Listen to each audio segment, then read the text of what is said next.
Welcome back to another stream. If you guys are all going to enjoy the stream, I don't know, leaving a like on the stream. Subscribe to my channel. I'm F5 Gaming. Don't forget the bell to stay notified for future streams and videos. And schedule for the rest of the week, and then we'll get into this game. This game's about an hour long, so it shouldn't take us very long to finish this one.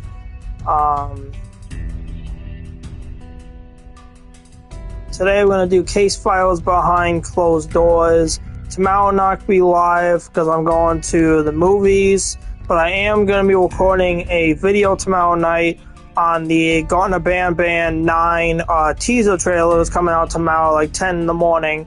I'm going to be saving it to my playlist that I use for React videos. I'm going to be saving it to that. And then I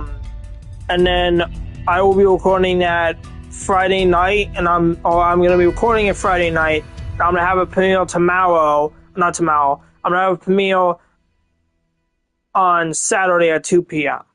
So that's what I'm going to do. So I'll record my live reaction to the entire trailer. I'm hoping they I'm hoping they announce a release date for it, because it's been months since I think it's actually been a whole year since 8 came out for PC.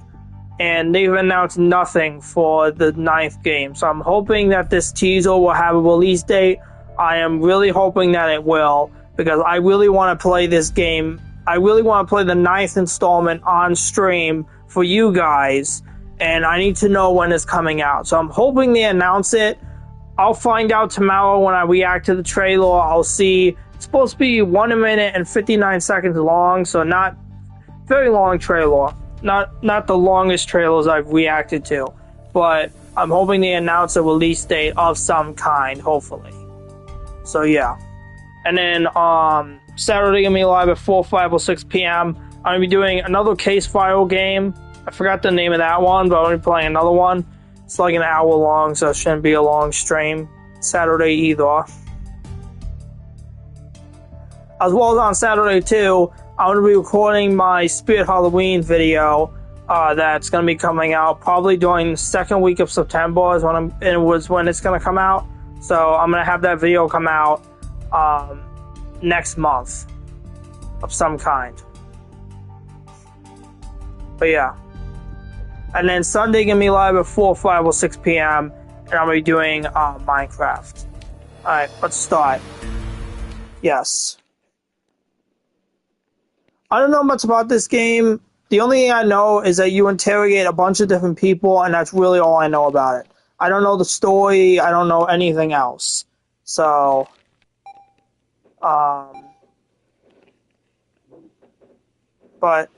you know, that's kind of better because I'm going in this blind. We are live, and the video is recorded. It's kind of more now, fun. We have got ourselves a pretty wild case on our hands. But first things first, let's do a quick refresher before we dive in. As always, the interviews will be streamed live via the monitor that you're looking at right now. Once the interviews end, you'll be able to access all of the previous recordings on the playback monitor that's to your left. Now keep in mind that you will be getting 2 different camera angles in your feed, camera A and camera B. Feel free to switch between the 2 as you see fit. And last but not least, don't overlook the evidence available to you in the case files. I'm sure that you'll need to reference those at some point. Okay, so the case. We've got Daniel Murphy, age 49, works as a financial planner. Okay. He was shot and killed in his home with a .38 caliber handgun that's registered to him. Now, according to the medical examiner, he died on September 12th. The exact time of death is not able to be determined because the body wasn't found until a few days after. Now, there are a few people of interest in this case. First up is Emma Richardson. She's Daniel's girlfriend who had also been living with him. Prior to Daniel's death, she had reported an incident of physical abuse that resulted in her right elbow being dislocated. The injury is verified. However, Daniel did deny all allegations regarding the abuse. Now, at first I was ready to remove her as a potential suspect due to the elbow injury, which would obviously make it pretty damn hard for her to fire a weapon. But as it turns out, she is actually left-handed, which means that she absolutely could have pulled that trigger. Now, next up is her ex-husband, Charles Humphreys. There's nothing really notable regarding Charles's past. I'm probably going to interrogate all these people if I had to Daniel's guess house that he's the day of the listing. murder. So, needless to say, he is definitely a person of interest. Probably what I'm going to do. Now, I was also able to bring Charles and Emma's daughter, Rebecca, down to the station today. Okay. Now, there's nothing that really points to her being a suspect at this point in time, but she did live with her mom and Daniel, and she was aware of the abuse that her mom had reported. Now, last on our list... So hold on, Chad. I'm going to pause really quick. So it seems like to me that he's listing off everybody I'm going to be interrogating. Probably going to ask them a bunch of questions about Daniel and his death and, try and find some information. And I'm going to figure out at the end who killed him. That's what I'm assuming. So at the end, it's going to give me the option to pick which person I think is the killer. So that's what I'm assuming. That's how I'm assuming this is going to play out, but I'm not really sure. Is Daniel and Emma's neighbor, Janice Burks. Janice served 9 years in prison for killing her husband, who had a very long history of domestic violence. Now, the main reason that I brought her down here today is that she was also seen entering Daniel's house the day of the murder. So yeah, that's 2 people that were seen entering Daniel's house the day that he was killed. All right, now that is the basic overview. Okay, you can dive in deeper with the case files or some of the security cam footage that we also subpoenaed. That footage is already loaded up for you on the playback monitor. All right, now let's figure out what the hell happened here. All right, I'm going to bring Emma in here first. Let's see what she has to say. All right, we'll see you in a few. How the heck do I switch between cameras? You didn't really tell me to do that. Oh, okay, got it. Okay.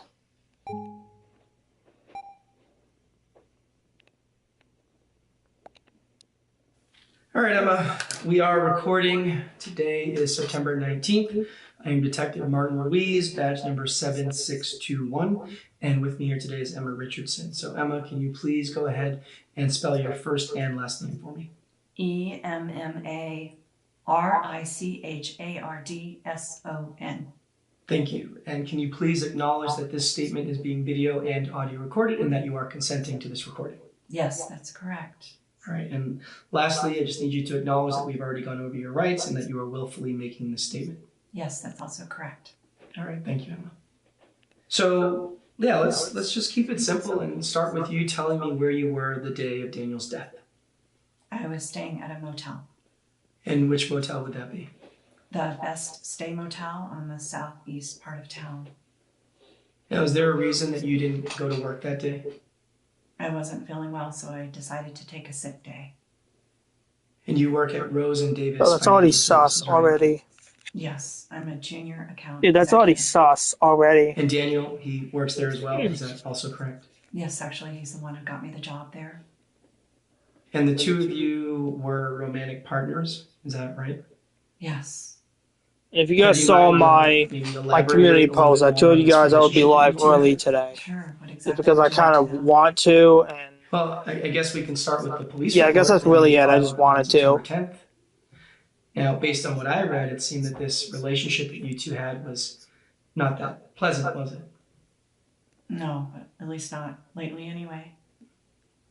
Now, you claimed that he had grabbed you pretty forcefully, too. I mean, so much so that he dislocated your right elbow. Is that right? Yeah.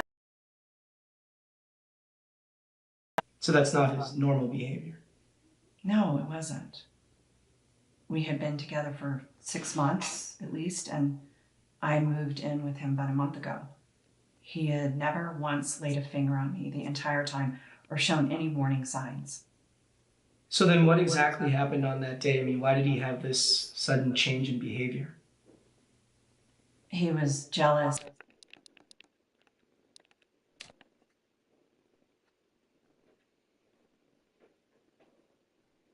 So cameras are selected from open or close case A files. client of ours, and we met for dinner. And who was the client? Just a prospective client. His name was Jason Anderson. Jason Anderson. All right, and what exactly happened with Jason? Well, Daniel had to take a call, so he stepped outside. He was out there a good amount of time, maybe 15, 20 minutes. And during that time, Jason and I started talking. Oh, it gives me the option to skip it. I don't want to do that. It was pretty funny, so we talked and had a laugh. That was all. Then when Daniel returned, I think he had the wrong impression. I mean, on the ride home, he kept questioning me about what we were talking about. He wanted to know why we were so happy, and he wanted to know if I found Jason attractive. He even accused me of flirting with some guys in the office from before. Honestly, I have no idea what he was talking about. So has Daniel showed signs of jealousy like this in the past? No, but I mean, there was never a situation like this before. Anyway. You can continue. Well, when we got home, he didn't seem to calm down at all. We were in the kitchen at the time, and he accused me of lying, and he said he didn't believe anything I had told him. I tried to de-escalate the situation by leaving, but then he blocked me with his body and backed me into a corner. And he grabbed me by the shoulders and forced me to tell him the truth. But what was I supposed to say? I already told him the truth. So then I pushed him off of me. And that's when he yanked me really hard by the arm and threw me to the floor. Oh my God, it hurt like hell. And then when I was on the ground, he kept yelling and screaming at me over and over. I mean, I can't even remember what he was saying. Was he drinking that night? No, the man hardly ever drank at all. I mean, I can't even remember the last time he had a drink. Now, according to the police report, your daughter, Rebecca, she was there when this had all happened. Is that right? Yes, she was upstairs in her room at the time, and she heard the arguing, so she came down to the kitchen to see what had happened. I mean, she asked me what happened, and I told her we had been in an argument. Then she asked me what I was doing on the floor, and I told her I had accidentally fallen. So why did you lie to her? I don't know. I was scared. I mean, it all happened so quickly. I couldn't even think straight. And what happened after that?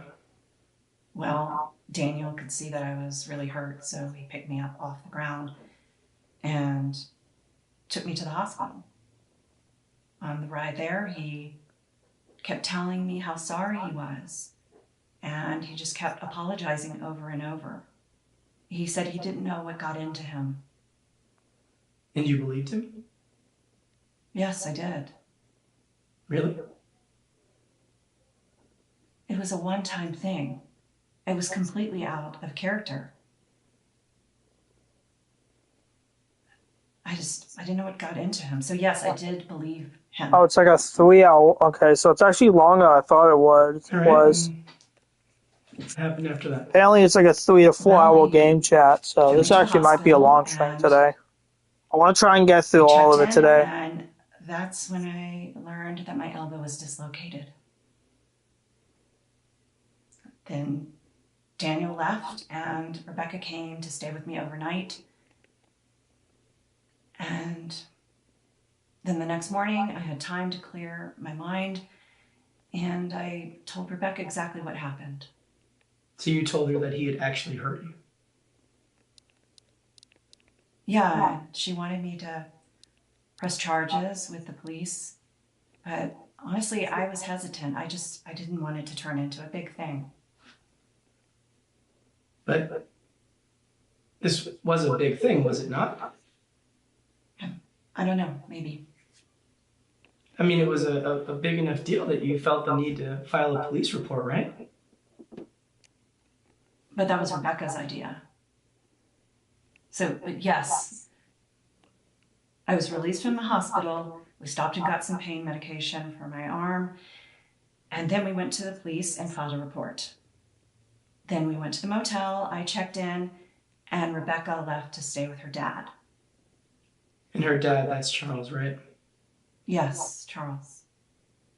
So was Charles aware of the assault that had happened? Yes, I told him that night. Was anyone else besides Charles and your daughter Rebecca aware of the assault?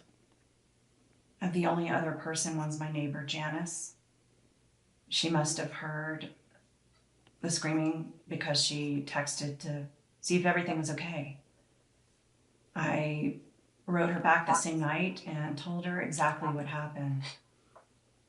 Now, are you and your neighbor really close? Because, and this could just be a me thing, but that seems kind of a strange thing to tell a neighbor. Sure, somewhat, I guess. I mean, we look out for each other, you know, as neighbors are supposed to. Now, I'm wondering, do you think that maybe one of those three would have a reason to kill Daniel? I mean, considering they now know how abusive he can be, I mean, maybe that was enough to push them over, the limit to maybe take matters into their own hands? Absolutely not. But what about you? Was that enough of a reason for you to kill Daniel? I don't think she maybe did make it. sure that he never lays a finger on you again? I don't think she did it. Absolutely not. No. I don't think she did it. Like I said, it was a one-time thing. It wasn't that severe. Wasn't that severe? Emma, I'm staring at you and you have a dislocated elbow.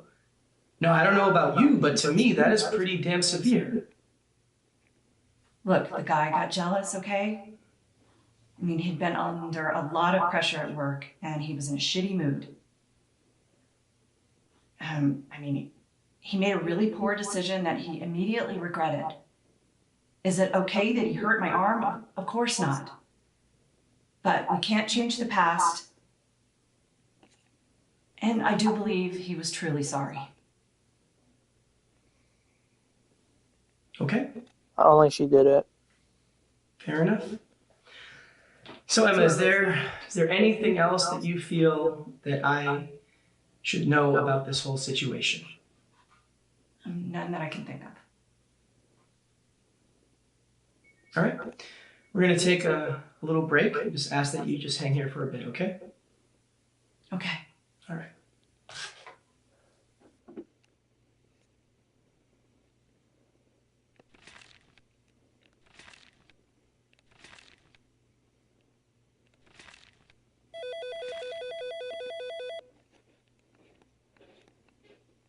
All right, you saw the interview.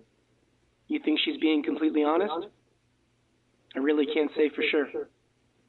What I want to know from you is if you think she's telling the truth about how severe the abuse was. And I'm talking both physical and verbal. That's a major piece of this whole thing. Whether she's being honest or not will give us a decent idea on how to move forward with this investigation.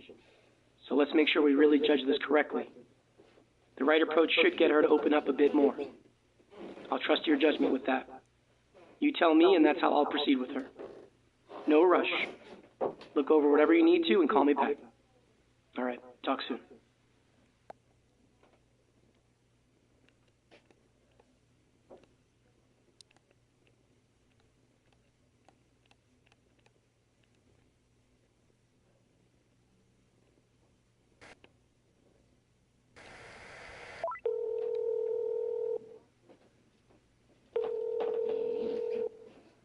Hello? Okay, so you think she's telling the truth about how severe the abuse was? I'm not 100% sure I agree. But like I said, I'll trust your judgment. I'll get the interview back up in just a sec. Bro, I don't think she did it. Bye.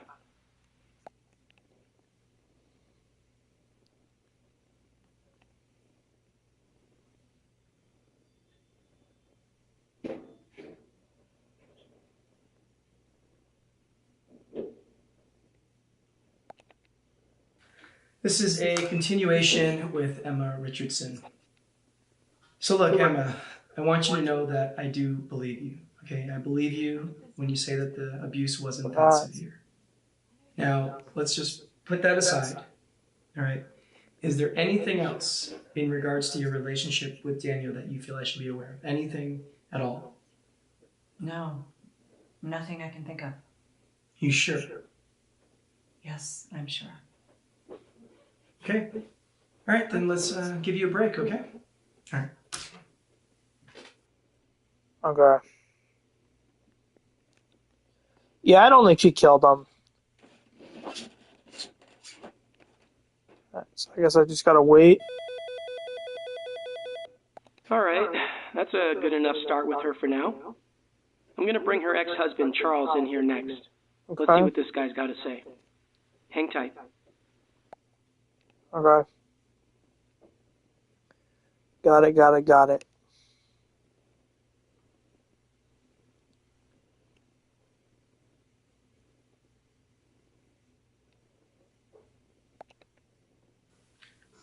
All right, Charles, we are recording. Today is September 19th. I am Detective Martin Ruiz, badge number 7621. And with me here is Charles Humphreys. So, Charles, I'll just start with you spelling your first and last name for me. Okay. CHARLES HUMPHRIES. And can you please acknowledge that this statement is being video and audio recorded and that you are consenting to this recording? Yes, I do. And lastly, if you can please acknowledge that we have already gone over your rights and that you are willfully making this statement. Yes, I do. All right, thank you, Charles. So, Charles, let's just start with you telling me, why were you seen entering Daniel's house the day of his death?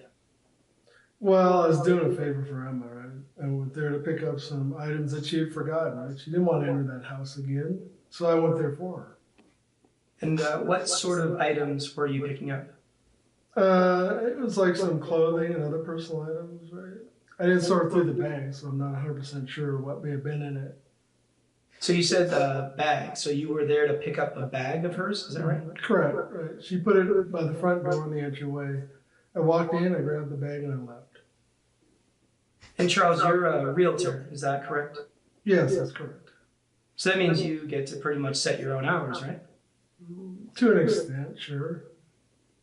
Now, you didn't have any appointments or any meetings that morning? That is correct. So, did you see Daniel when you went inside the house? No, I didn't. I didn't see his car in the driveway either, so I just assumed he wasn't home. But look, I didn't even go in the house. I just went in the entryway, I grabbed Emma's bag, and I left. That's it. Now, are you aware that Daniel had been killed on that day and that his body was found inside that house? I'm aware of it now, but at the time, no. I wasn't aware of it at the time. So what do you know about Daniel's death? I know that he was apparently shot and killed. I'm also aware it possibly could have been a suicide, that he took his own life. Do you believe that? Do you believe that he took his own life? Certainly seems like a possibility, yeah. So how well did you actually know Daniel? Not well at all. I mean, I mostly knew about him through Rebecca. Right? I only personally met him a few times. A few times that I did meet him in person, he seemed like a pretty cool guy, right? He was friendly and upbeat, you know, just a good all-around guy. It wasn't until much later that I learned about him abusing Emma. Needless to say, that changed my opinion of him real quick. Yeah, I could imagine. So tell me about Emma. What is your relationship like with Emma? Emma and I... Dude, chat, off rep, this game is way better than the other one I played. This one's way better.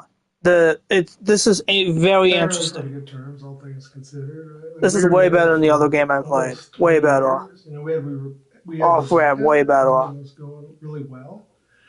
But, I mean, slowly things just... I don't know, Chad, do you guys think he did it? I don't think so. I don't think he's not... I don't see anything sus about this guy. I don't think he did it. So we decided to call it quits. I think he's being genuine, and I don't think he actually killed him. I don't think he did. It's Let me know in the chat if you guys think he did it. I'm not really sure yet, We are in though. touch from time to time. Not sure. And do you still care for her? Not in a romantic way, no, but as a person and the mother of my child, yes, I absolutely do care about her. So would you be willing to do anything for her? What, like murder? Yes, Charles, like murder. No, of course not. Look, I would be willing to do almost anything for her because I still care about her. The murder? No, absolutely not. So you're telling me that you did not kill Daniel when he went inside that house? No, of course not. Look, I told you I didn't even see the guy, but if I did, I'm not going to kill him. So what about Emma? You think that maybe Emma killed Daniel? I mean, she's got more reasons to kill him than anyone else. No, Emma didn't kill Daniel. That's ridiculous. And how can you be so sure about that? Because she's not a killer. She's like the sweetest person I know.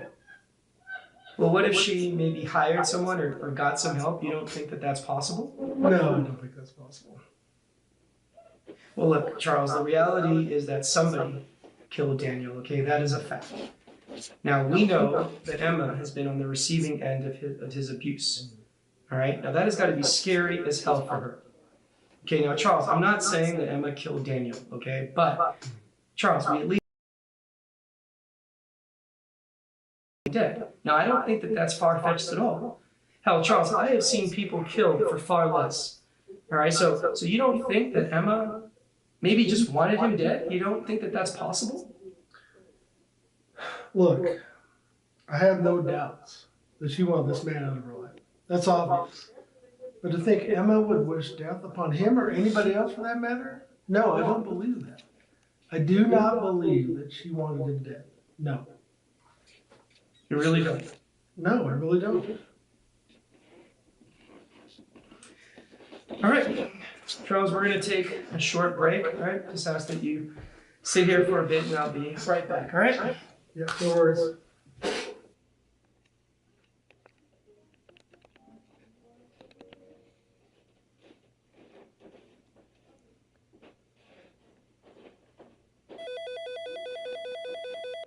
All right, we got to hear his take on things.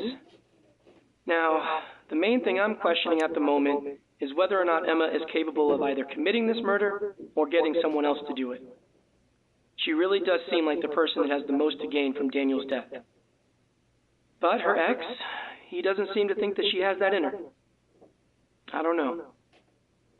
You think Charles is telling the truth? You think he really believes that Emma is incapable of going through with murder? Does he really believe that she had absolutely nothing to do with this? Again, we got to be careful with how we judge this. Pushing him in the wrong direction may not get us the info we need. I want to know what you think. I'll proceed based on that. So just give me a call when you know, and we'll go from there. All right? That's why I want to agree with him, because we'll get more information.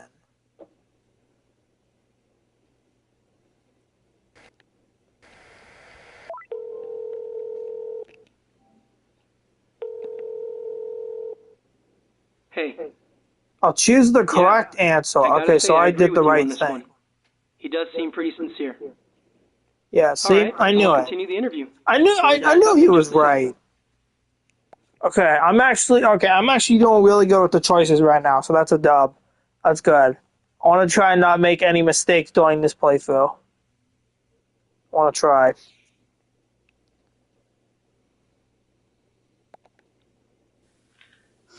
This is a continuation with Charles Humphreys.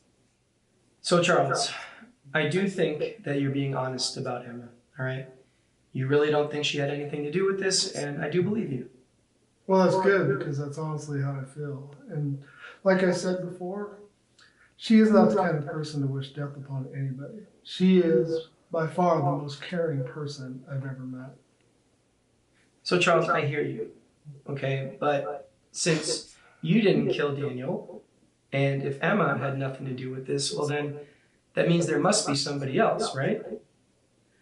So, do you think that maybe Rebecca may have had some... No, of course not. This has absolutely nothing to do with Rebecca. Okay. Well, then I guess that puts us back to square one then, doesn't it? I guess so. All right, well, Charles, that'll do for now, all right? Let's get you out of here for a bit. Okay.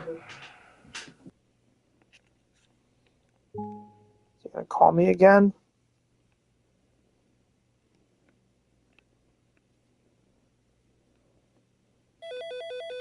All right, that was pretty straightforward, I guess. You know, I didn't want to bring up the neighbor Janice as a suspect to him quite yet. I want to hear from Janice first. So let's go ahead and do that. I'll go get her and we'll get the next round going. Okay? Okay. Bye. All right.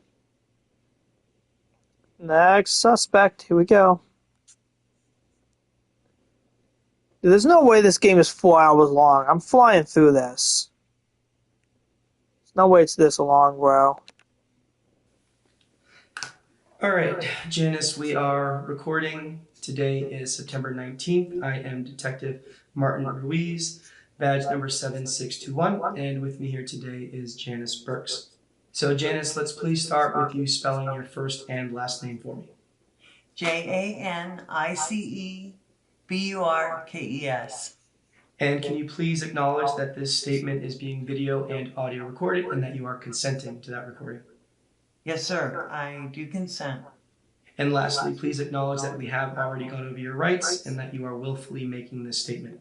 Yes, sir, we've already gone over my rights. Well, thank you, Janice. So let's just start with a little bit of context here now. You live next door to Daniel Murphy and his girlfriend, Emma Richardson, is that correct? Yes, sir, that's correct. And about how long have you lived at that residence? Oh, I've lived there about 1.5 years, sir. And prior to that, you had spent some time in prison, is that right? Yes, sir, 9 years. And that was for murder, correct? Yes, sir. You mind telling me what happened? Well, it's not a very complicated story. My husband at the time was very violent, very physical with me, and it had been going on a lot longer than I care to admit. One night, he beat me up pretty bad. Seemed like he was never going to stop. So, I stopped him. That's it. Oh, so she did it out of defense. And, Okay. How is life treating you these days? I can't complain, sir. I'm alive. I'm healthy. I got a steady job. Just trying to live life right. God's been good to me. That's good. That's real good. So what is it that you do for work? I work collections. I call people who owe money on behalf of various different companies. And you do this from home? Yes, sir. That's right.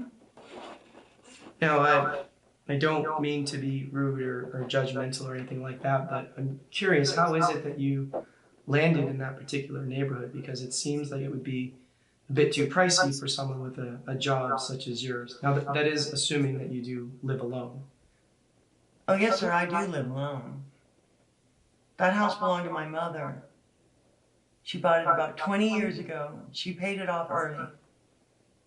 And when she died about 10 months ago, she left it to me. Well, thank you for that explanation. That certainly makes sense. Now, I am curious, how well did you know Daniel and Emma? Oh, I know Emma pretty well. Daniel, not so much. When I moved in about 1.5 years ago, Daniel had already been living there. They're pretty good neighbors. They're quiet. They stick to themselves. No parties or anything like that. I can't remember them ever having anyone over, in fact. Rebecca, their daughter, lives with them. She's pretty quiet, too. She sticks to herself. But honestly, in general, the whole neighborhood's pretty quiet, so they're no exception. So why is it that you got to know Emma more than Daniel? Well, it seems like Daniel works very long hours, but Emma works 9 to 5, so I'd see her from time to time when I went on my usual walks, and we'd stop and chat for a bit. She was one of the few people in the neighborhood who didn't look at me funny, you know? I mean, it's a small town, word gets around fast, and I'm pretty sure most of my neighbors knew about my past. They were scared, they kept their distance, but Emma, she treated me like a normal person, and I really appreciated that. And I always felt like I should kind of look out for her too, I guess. Now, what about Charles? What do you know about him? Well, who's Charles? So Charles, that's Charles Humphreys. That is Emma's ex-husband. Oh, that's right.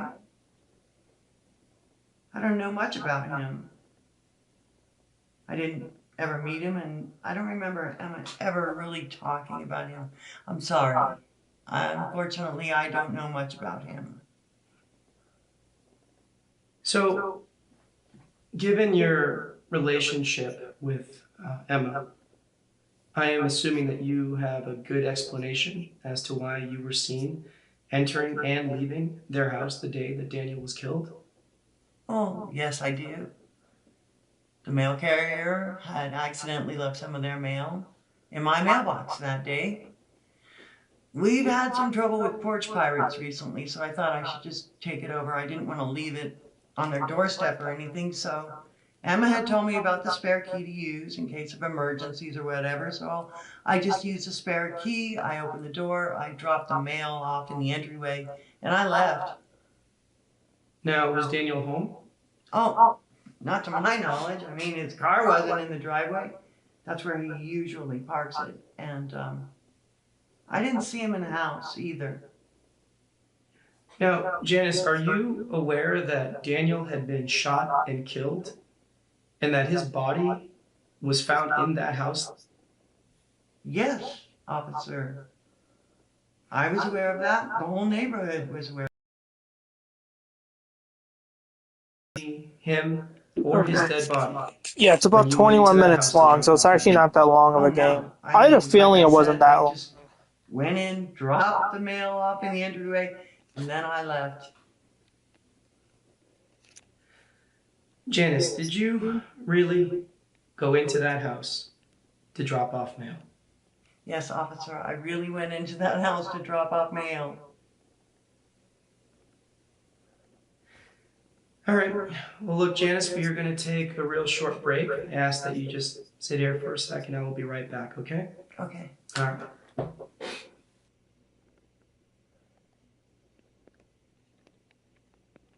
Alright, so I gotta hit no for this. I don't think she's telling the truth anyway. She's the only one I'm not Okay, trusting we right met the now. neighbor. I'm curious to know what you think about this Janice lady. You buy that story that she entered the house to drop off some mail? Let me know if you think she's lying, and I'll continue based on that. But she's All right, definitely talk lying. soon. Why would you enter the house to deliver mail? You put it in the mailbox. No, she's definitely lying. No, 100%. No. Hey, so you don't buy that story, huh? No, I don't. Well, me neither. Yep. It's a bit too perfect. Yep. And, after reviewing that security footage again, her actions don't seem to match up at all. Yeah. Let's see if we can find out the real reason she entered that house. She's really I'll get the interview back up freaking in just sus a few. right now. She's being so sus right now, bro. I think she's the one that did it. I'm being so for real. I think she did it. She's being so sus right now. Like, it's absolutely ridiculous. It's crazy.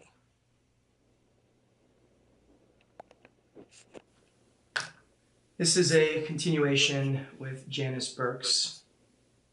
Now, Janice, according to you, the mail carrier had dropped off their mail at your mailbox by accident, right? And then you, I guess being the good Samaritan that you are, decided to bypass these potential porch pirates. So you then took that mail and you brought it directly into their home. Is that correct? Yes, that's correct. So Janice, what kind of mail was this? If I remember correctly, it was just a few envelopes, I believe. So just a few envelopes. So why the urgency to drop off just a few envelopes? You couldn't wait until they got home? I guess I could have. I didn't really give it that much thought. I just saw that I had their mail and I thought I'd bring it over to them, that's all. Janice, you are lying to me. What do you mean, sir? I mean that there is absolutely nothing that supports your statement whatsoever. Look, you having their mail is no reason to go inside of their home. You could have simply just held on to their mail, Janice. And Put it in please the don't mailbox. tell me that you were concerned with porch pirates, because porch pirates are looking for packages, okay? Things that have actual value. They're not just looking for regular mail. Yeah, she could have Now, literally put it Janice, in the if you're going mailbox. to lie to me, come up with something like I don't know, like there was a check in the mail or something like that, because then it would be a little bit more believable. Now, Janice, you are still on probation. Is that correct? Yes, sir. Now, do you think that lying to a detective who is trying to solve a murder case, do you think that is going to be helpful? Look, Janice, that is considered obstruction of justice, okay? Now, you are not a stupid person, okay? You're not.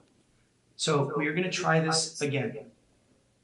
Why were you seen entering their house the day that Daniel was killed?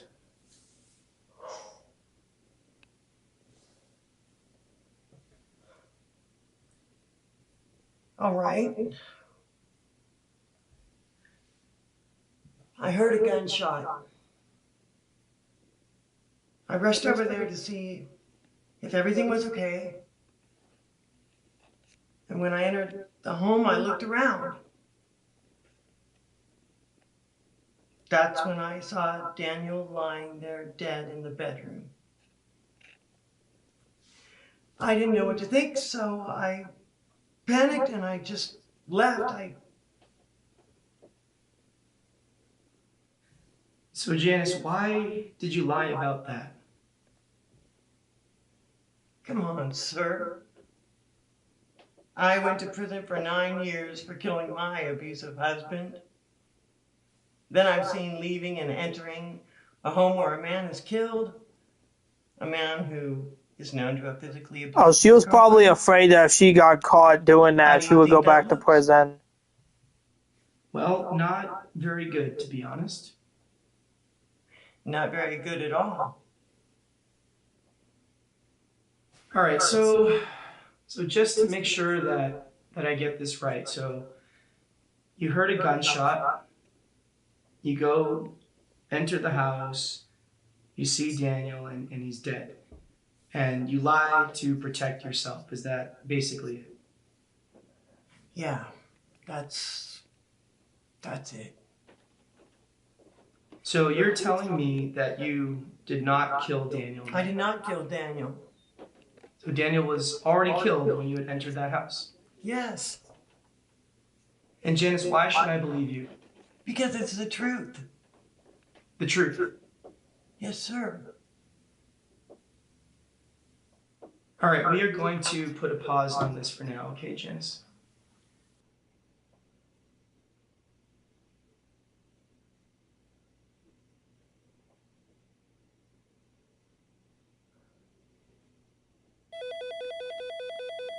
Well, that interview certainly adds a new dimension to this whole thing. That is, of course, if Janice is being honest about finding Daniel dead. I honestly don't know. At this point, who knows? All right, I'm going to bring in Rebecca Humphreys, Emma and Charles's kid. Let's see if she can shed any more light on this case. All right, let me go get her. We'll be back up in just a sec. All right, bye. Okay.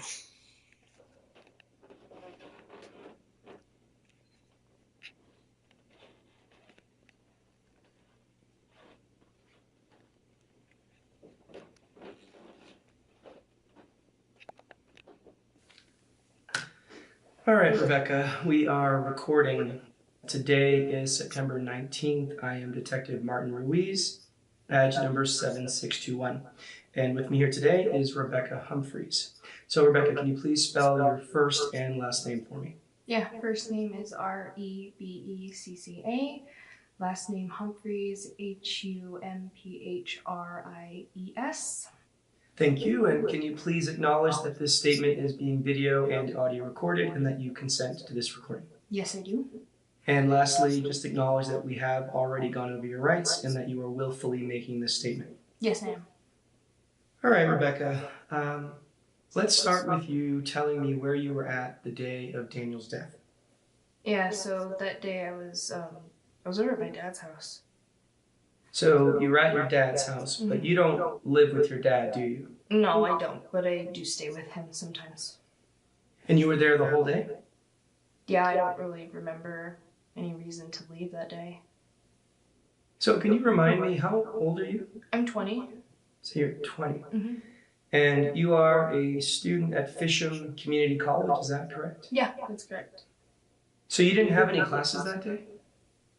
Well, I mean, yeah, I did, but I had a very important paper that was due for my intro to psych class the next day, so I decided to stay home and focus on that instead, since my other classes weren't important. Now, your dad, he wasn't at home, right? He was at work? Yeah, that's right. He usually doesn't get home until late in the evening. So is there anyone that can corroborate that you were at your dad's house the whole day? I mean, like, sort of. I work at the main coffee shop at the school, and I had texted one of my coworkers asking if he could cover my shift for that day. So you didn't go to work that day either? No, I didn't. Like I said, I wanted to focus on my paper. Now, I'm going to ask you a question, and please be honest, okay? Please. Do you think that either of your parents had something to do with Daniel's murder? No, of course not. Now, I'm not asking you if they killed him, just if they may have possibly had some involvement. Now, based on the history, you don't think that that's possible?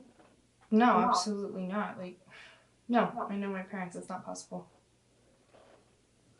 Okay. So how long have you been living with Daniel and your mom? We officially moved in like about a month ago or so, but my mom had practically been like living over there like 3 or 4 months before that. And you were aware that there had been some domestic issues during that time between Daniel and your mom, correct? Yeah. Can you elaborate? Well, first off, I want to like make sure that you know that the domestic issues, as you put it, weren't happening the whole time that I've been living there. It was kind of all recent, actually. Sure. Gotcha. So yeah, please continue.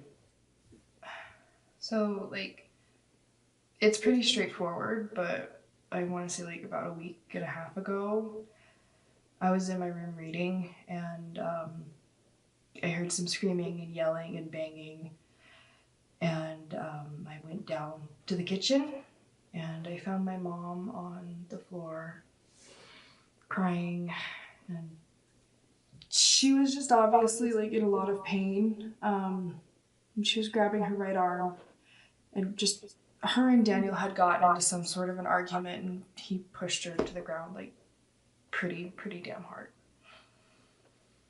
So did you see him push her to the ground? No, I didn't, but it was pretty obvious that that's what had happened. Now, is this the only incident that you were aware of? As far as I know, yeah. That's as far as I'm aware. Now, this incident landed your mom in the hospital. I mean, she has a dislocated elbow. Yeah, I know, I'm aware.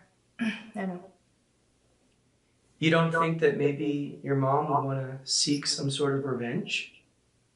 No, my mom wouldn't seek revenge. Like, you do know that she's the one who filed the police report, right? Yes, I am aware of that.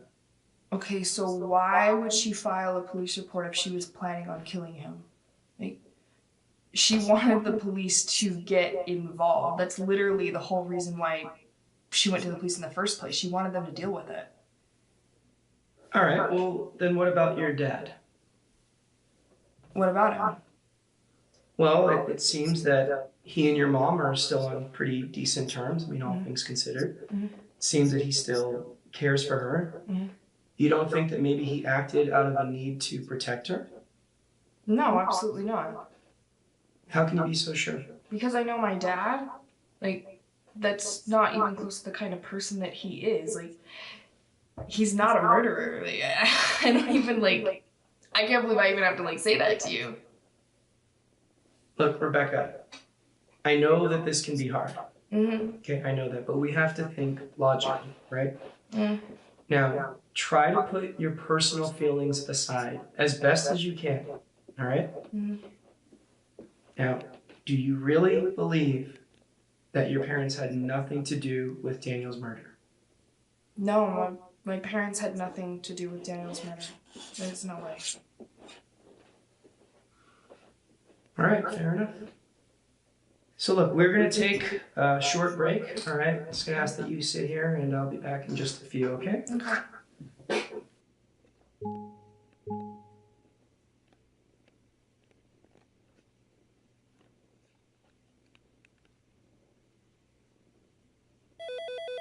Alright, so there's still a lot to unpack here. But the main thing I really want to know right now is if you think she really believes her parents had nothing to do with Daniel's death. I mean, I know they're her parents and all, but the motivation is pretty easy to spot, especially when it comes to her mom. I just can't tell if she's being honest or if she's blowing smoke up her ass. Look it over and tell me what your read is on her. Let me know if you think she really believes they had nothing to do with it. We'll go from there. All right. Bye.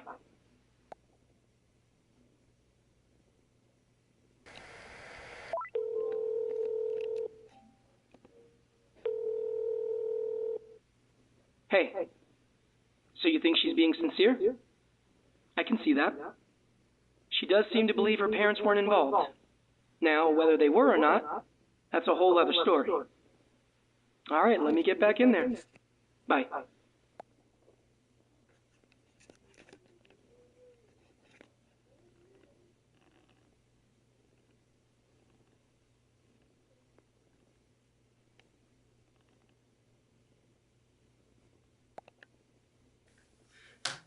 Okay, this is a continuation with Rebecca Humphreys. So look, Rebecca, I do believe that you think your parents had nothing to do with Daniel's murder, okay? I do believe that. Mm-hmm. But look, we still cannot ignore the facts, okay? We can't. Now, are you aware that your dad was seen entering and leaving Daniel's house the day of the murder? No, I didn't know that. I wasn't aware of that fact. No. Yeah, the whole thing was caught on security cam. Mm-hmm. So now with this new information, does that change your perspective at all? No, not at all. I mean, if my dad was seen entering the house that day, then I'm sure he has a perfectly good reason for it, but murder's definitely not the reason. It doesn't make any sense. It can't be. All right, so Rebecca, look, so if your parents were not involved and you were at your dad's house the whole day, then you tell me, what is your theory on what happened to Daniel? Look, I Security don't know. one. I don't know, okay? I really don't. Got it. Okay. What I do know is that Daniel wasn't this perfect guy that everybody seems to think that he was. I mean, he had two personalities. Sure, everybody saw the clean-cut business guy, but behind closed doors, it was a completely different story. What do you mean? I mean, he was mentally unstable, okay? He could be a real piece of shit, especially when he was drinking. Probably got really drunk, got all depressed, and then just shot himself. I mean, I could see that happening. Have you guys ever considered that maybe nobody actually killed Daniel? Yes, Rebecca, of course we've considered that. We've considered all possibilities. Okay, then I really don't know what to tell you, because that's all I can think of. I don't know.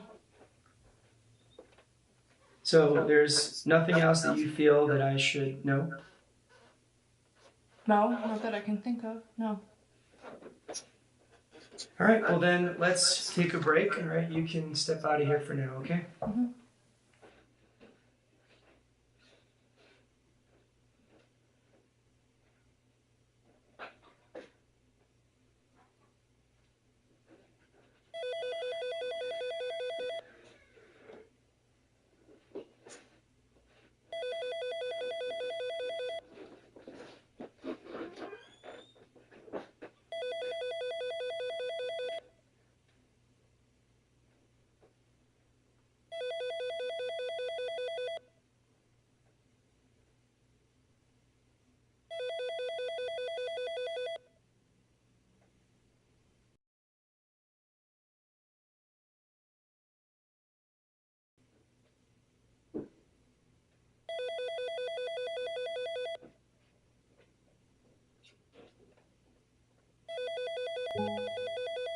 All right, we've heard from everyone that we brought here today. There's still lots of things that aren't adding up or that simply don't make any sense at all. And, most importantly, we still don't know exactly what happened to Daniel. I think it's time we turned up the heat. Start poking some holes. I'm going to get Emma back in here first for another round. Let's see what we can squeeze out of her. I'll be back in the interview room with her in just a sec. All right. Bye.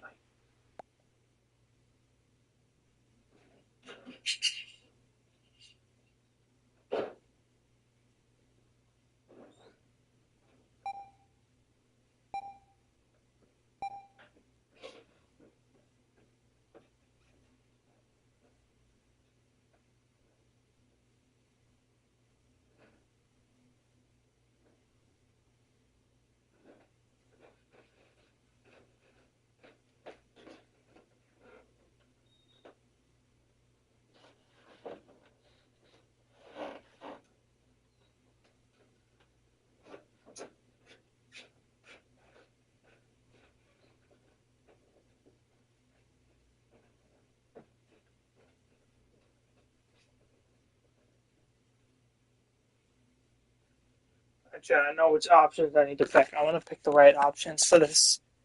Okay. All right, this is a continuation with Emma Richardson.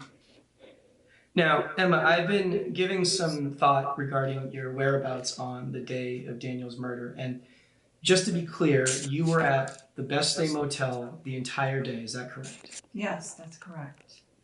So you didn't leave at all, not even to get food or anything like that?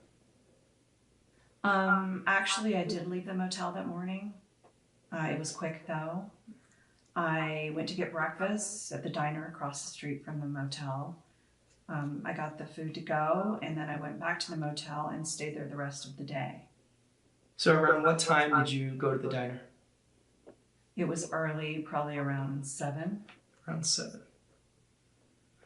So you did not leave the motel at all, any time after getting that breakfast around 7 a.m.? No, I did not. Now, did you eat dinner? Yes, of course. Okay, so then how was it that you got your dinner that day? Charles stopped by that evening to bring me dinner. Oh, that's very kind of him. Yes, it was. So what time did he stop by? I believe it was around 6-ish. Around 6-ish.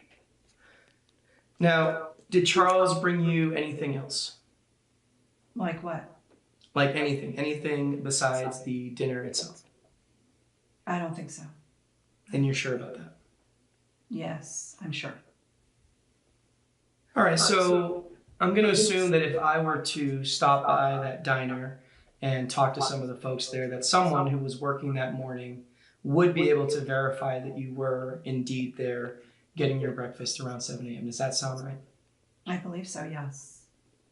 All right, well, let's assume that someone from the diner can verify. The fact that she said "I believe so" is assume that Charles can corroborate that he did. That does not look good. Evening. Is there anyone else that can account for your time, say between the hours of 7:30 a.m. and 6 p.m. that day? No, I don't think so. There's no one at all. No one I can think of. All right, so just to make sure that I have this clear, you definitely did not go to Daniel's house at all the day that he was killed. Is that correct? That's right. So see, based on what I have so far, it seems to me that either Janice or Charles committed this murder.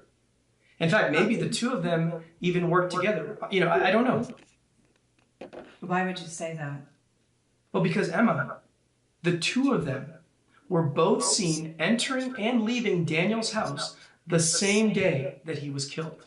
Yeah, that is kind of But sus. that doesn't make any sense. I mean, neither of them would do something like that. Emma, how can you be so sure of that? Well, in Janice's case, she had no reason to do such a thing. She hardly even knew Daniel. Right, but she knows you. And she knows what you've been through. I am sure that Janice can empathize with you. You don't think so? Janice is on probation.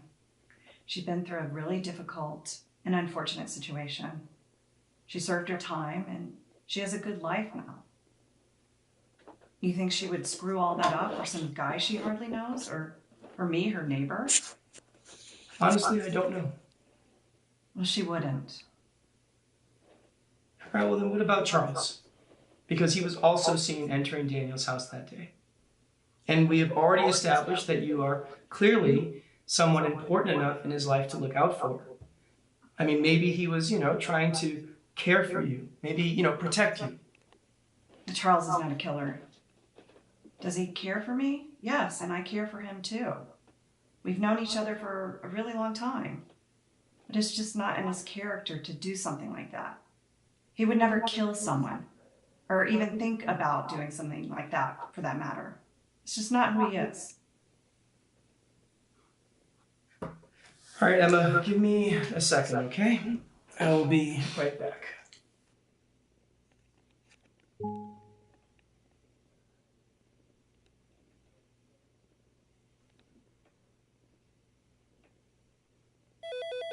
Well, I don't think this is adding up at all.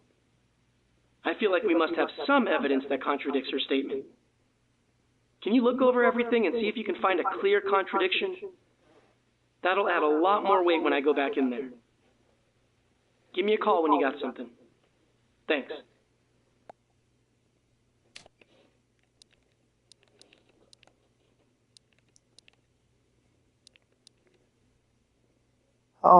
Security camera recording 1. Is that the pick, right? Yeah.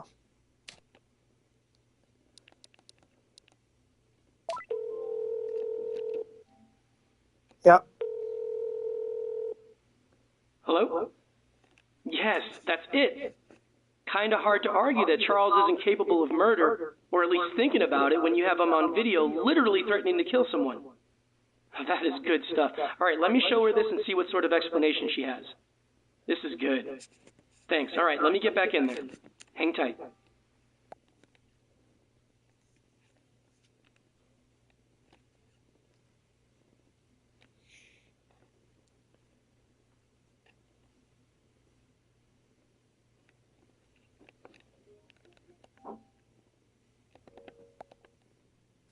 All right, this is another continuation with Emma Richardson. Now, Emma, you had told me earlier, and I'm paraphrasing here, but you said something along the lines of Charles not being capable of committing murder or even thinking about it. Does that ring a bell? Yes, absolutely. All right, I want you to do me a favor and turn your attention to the TV here. I want you to take a look at this.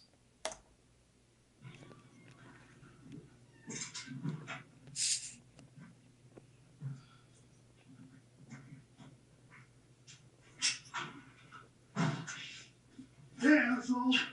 Here, I know you went out. I know you did that, Mom. Look, I don't know what she told you, but I didn't lay a finger on her. Oh, shut up and cut that shit. I know you did. If you ever do that again, I will kill you. I will fucking kill you. You understand me? No, whatever. I will end you. You got that? I will fucking end you. Wow, that is really sus. So what do you think now?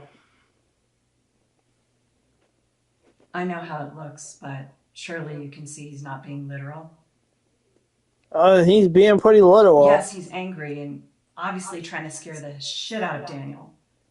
But to think he literally meant what he said, it's absolutely ludicrous. Is it really? It's a figure of speech. Obviously, Charles is not a murderer. Emma, I am showing you clear proof right here that Charles threatened to kill Daniel. Now that absolutely makes him a suspect, and it shows clear intent.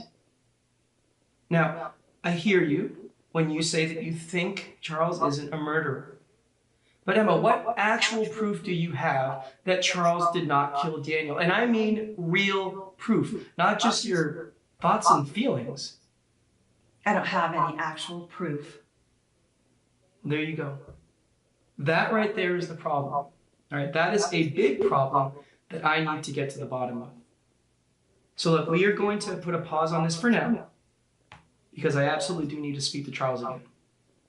All right? Okay.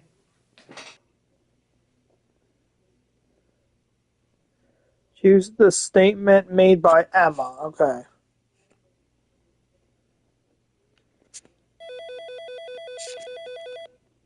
All right. I think we're making some Wow, progress. this is here. actually really Time freaking will good. tell. You This did is a good actually job so finding the good, right chat. evidence. This is actually really good. So now, It's let's see what so Charles has to say. interesting. It's I'm so gonna get him back interesting. in here. I'll talk to you in a few. Dude, I'm loving this game already. I'm being honest. I'm loving this game. It's so interesting. And I've never played any games like this before. Ever. It's so interesting. All right, this is another continuation with Charles Humphreys.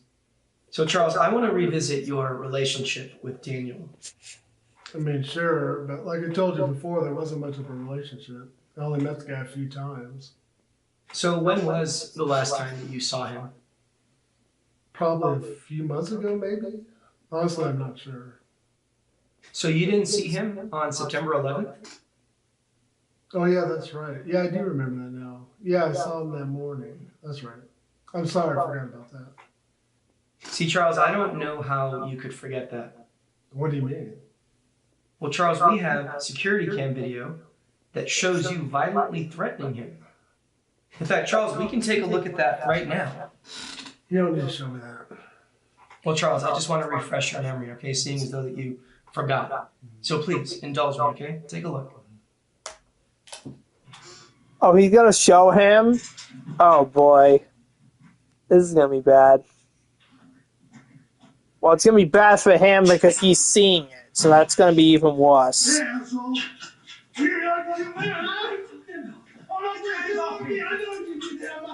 Look, I don't know what she told you, but I don't lay a finger on her. Oh, shut up and cut this shit! I know you did. We already got to get out, kid. I will fucking kill you. No, whatever. So, Charles, is it coming back to you now? Yeah. Charles, you are seen here threatening Daniel's life, all right? Now, that is pretty damn serious, especially considering the fact that the man whose life that you threatened, well, he was found killed the very next day. I know how it looks, but I swear that was just an empty threat. I didn't mean it literally. But I was pissed, man. He laid hands on Emma, and I wanted him to know that I wasn't going to put up with that shit, period. So you had no intentions of actually following through with that threat? No, I wasn't actually going to kill him. But yeah, if he hurt Emma again, I would have probably went there and kicked his ass. But no, I wasn't actually going to kill him. Okay, fair enough. So let's talk about your other visit to Daniel's house, okay? The next day, the day that he was actually killed. Yeah, sure. What more do you want to know? Well, you went there to gather some of Emma's personal belongings based on her request, right? Yes, that's right. And I'm assuming that you were able to get everything that you were sent there to get. Is that also correct? Yes, that's correct. So when did you actually bring these items to Emma? Later that night. At the motel? Yes, at the motel. And you had also brought her dinner as well that evening, is that correct? Yes, that's correct. So Charles, when you were actually inside of Daniel's house gathering these items, how long would you say that you were in there for? It's pretty quick, maybe a minute at the most. A minute at most? Really? Well, I just went into the house and grabbed a bag that was right at the entryway and then left. So you had no reason to look around the house at all? No, not at all. All right, Charles, well, let me process this, okay, for a little bit. So we'll take a short break and I will be right back, okay? Okay.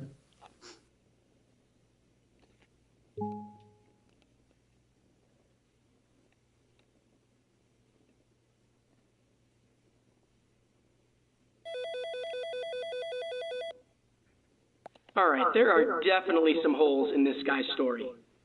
I'm going to need you to find some concrete proof. Let's nail this guy hard, all right? Let me know what you can find. Okay, that just sounded weird. I don't like the way he said that. Okay, so I gotta find the one. Choose the statements made by Emma Richardson. Yeah, so I gotta pick this one.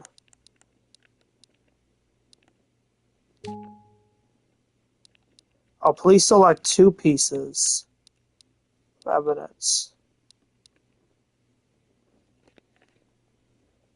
Oh, choose the statements. Oh, so both. Should you make another statement? Or is it talking about the text message, maybe? Police report.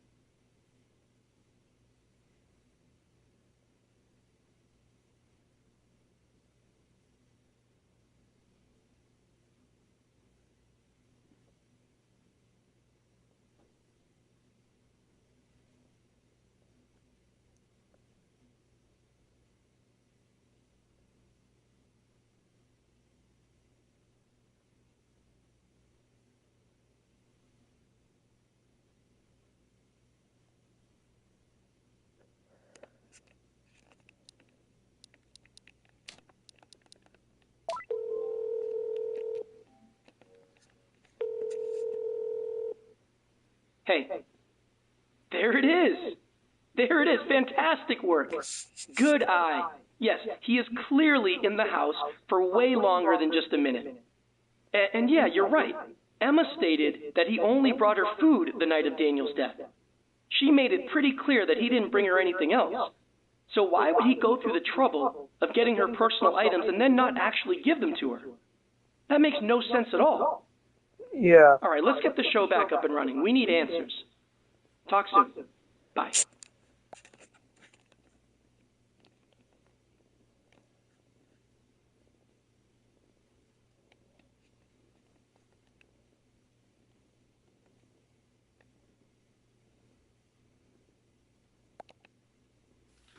All right, this is a continuation with Charles Humphreys. Now, Charles, I want you to take a look at this footage right here, okay?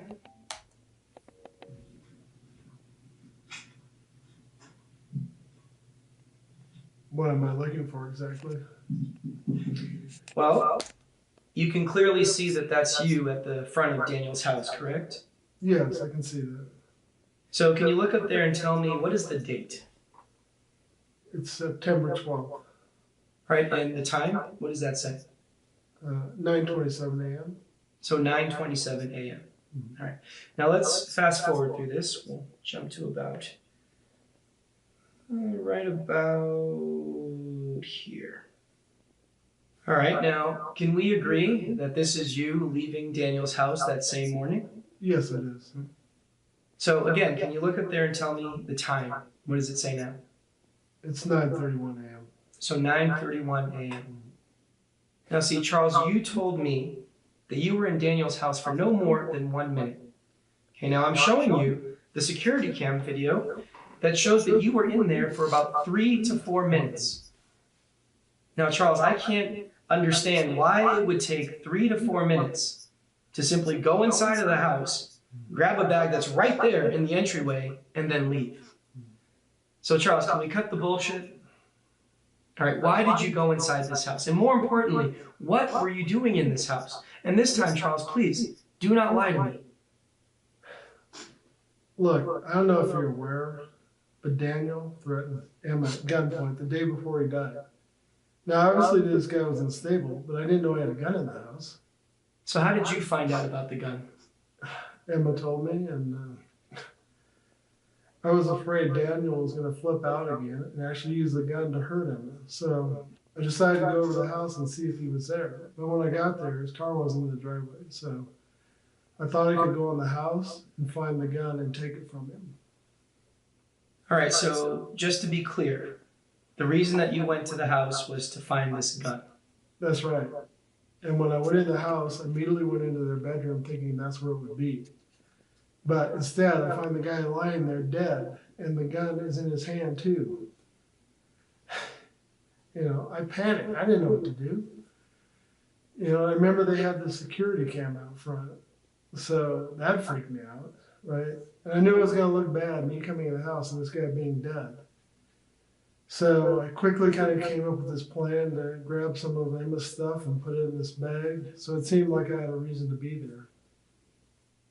So this whole thing was just a performance for the security cam? Yeah, I guess that's one way to put it. Well, I guess that does make sense. Because see, Emma, she stated that the only thing that you brought her that evening was dinner.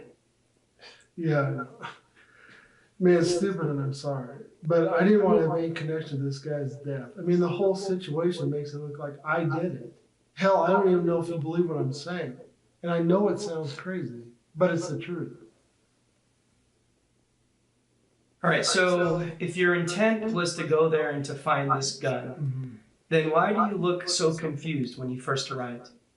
Honestly, that's what I'm still confused about. Because I went to reach for the spare key, it wasn't there. So I thought I'd try the door anyway, and to my surprise, it was already unlocked. So who do you think could have taken that spare key? Honestly, I have no clue. I mean, I know it wasn't me, and it definitely wasn't Rebecca, because she has her own keys to the house, so I don't know. And I don't know why they would left the door unlocked. That doesn't make any sense either. But what I do know is that it's obvious that somebody was there before me. They took the spare key, and they went through the front door. All right. Well, Charles, we're going to give you a break, all right? You can step out of here for now, okay? Okay.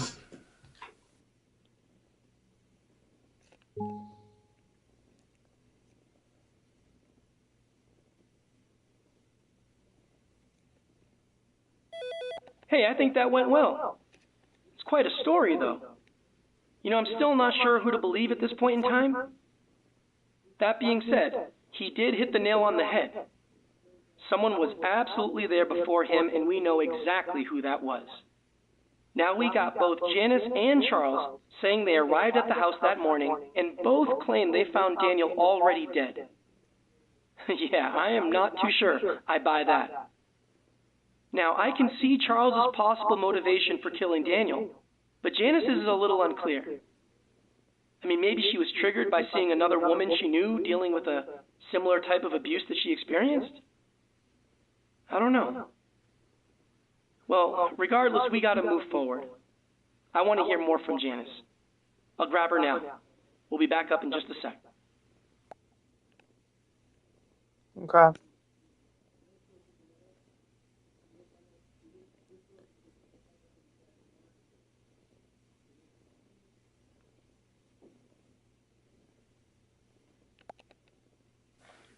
Okay, this is a continuation with Janice Burks.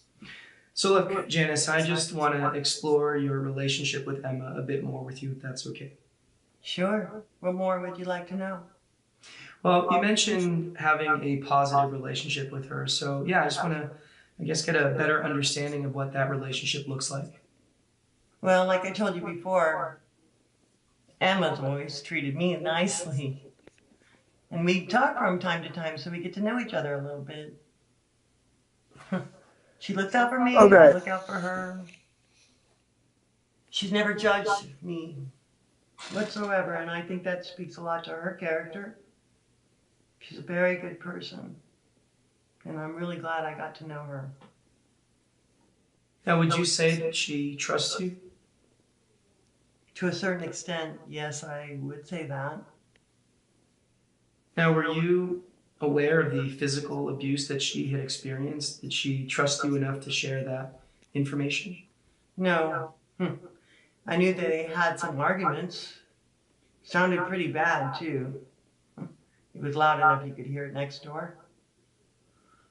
But I wasn't aware of any actual physical abuse. So you were aware that they had some pretty bad arguments? Yes, I was aware of that.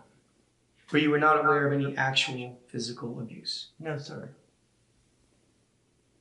Now, you met Daniel a few times, so I'm wondering, do you think that he seems like the kind of guy that would be capable of physically striking a woman?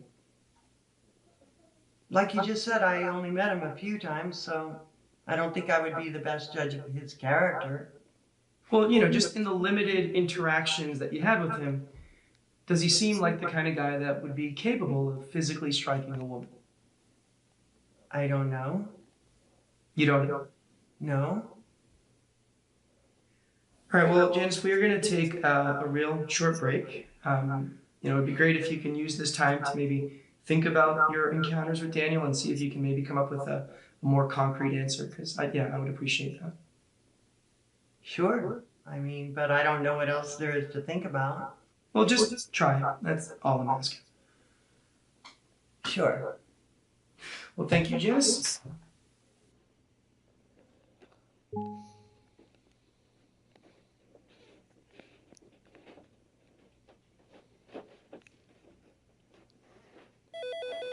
Well, she does seem to have all the right answers, doesn't she? But there's gotta be some flaws. It just all seems a bit too perfect. There's gotta be more to this than what she's telling us. All right, let's take some time here. Look through everything you got, see if there's any contradictory evidence we can use to prove this statement of hers is full of shit. Hopefully you can find something good. Give me a call when you got something, all right? Bye.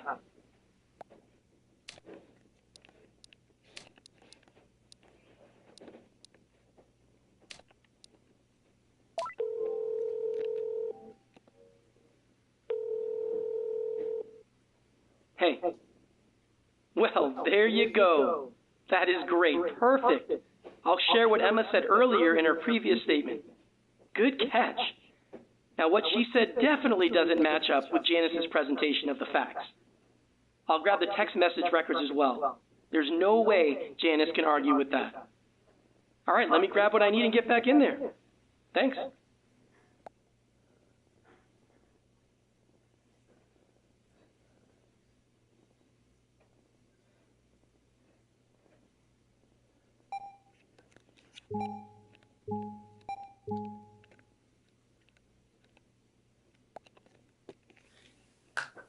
All right, this is another continuation with Janice Burks. So, Janice, I want to make sure that I got this right. Now, you are not aware of any physical abuse that Emma has experienced. Is that correct? That is correct, sir. Now, see, that is a problem. Because, see, Emma has stated the complete opposite. What did Emma say?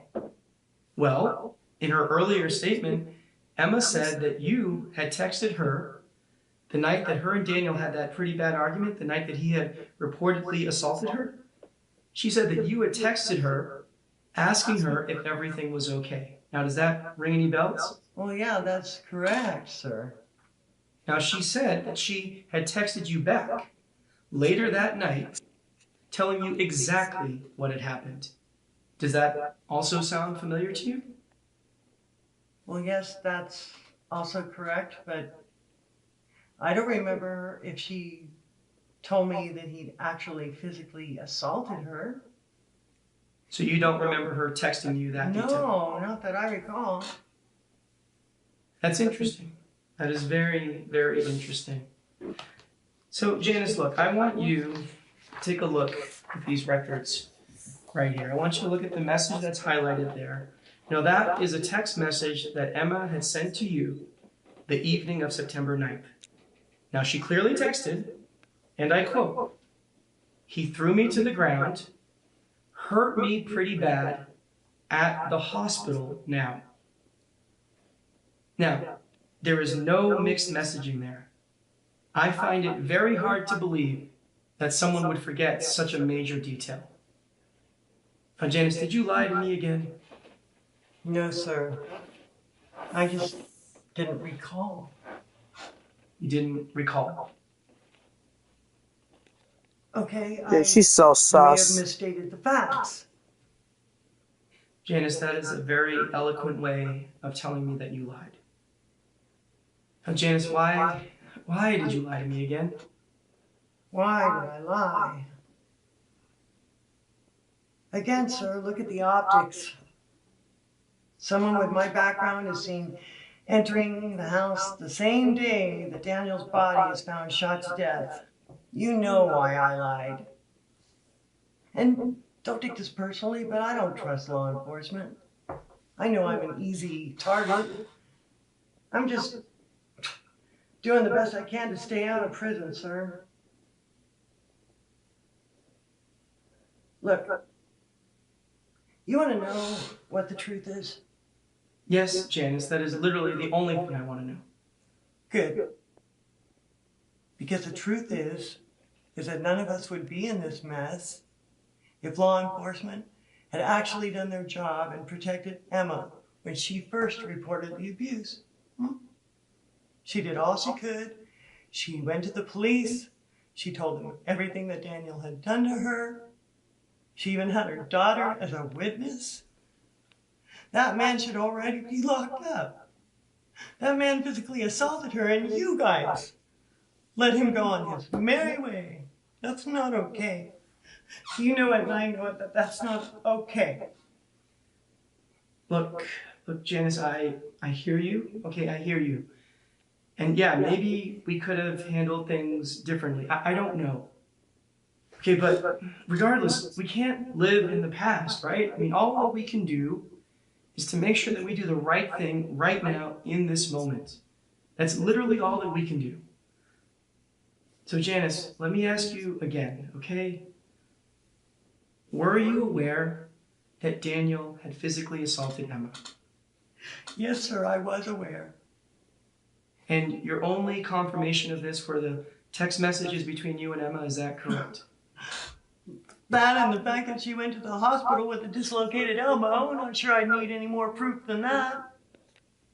But you didn't actually see Daniel physically assault her, correct? No. What kind of question is that? I mean, what man do you know is going to strike a woman in front of other people? Guys like that do their business behind closed doors. Trust me, I know. Fair enough. Now, I am curious, and Janice, please be honest. Do you think that Daniel deserved to be killed for his actions? No. Punished, yes, but not killed. Are we almost done, officer? For now. Yes, for now. Now, I do need to get some other people in here, and then we'll see how it goes from there. But yeah, Janice, you can step out of here for now, okay? Let's go.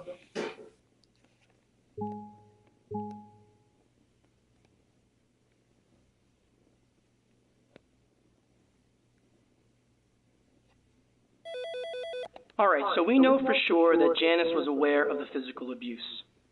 We know she was the first person seen on camera entering the house, and we know that she and Emma have a relationship in which both of them look out for one another.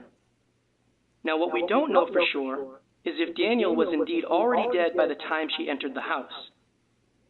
And at this moment, there really is no way to prove or disprove Daniel's status at that time.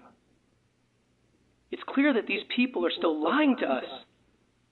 There's still too many holes and things that just make no sense. All right, let's get Rebecca back in here for another round. I got a few more questions for her. Hang tight.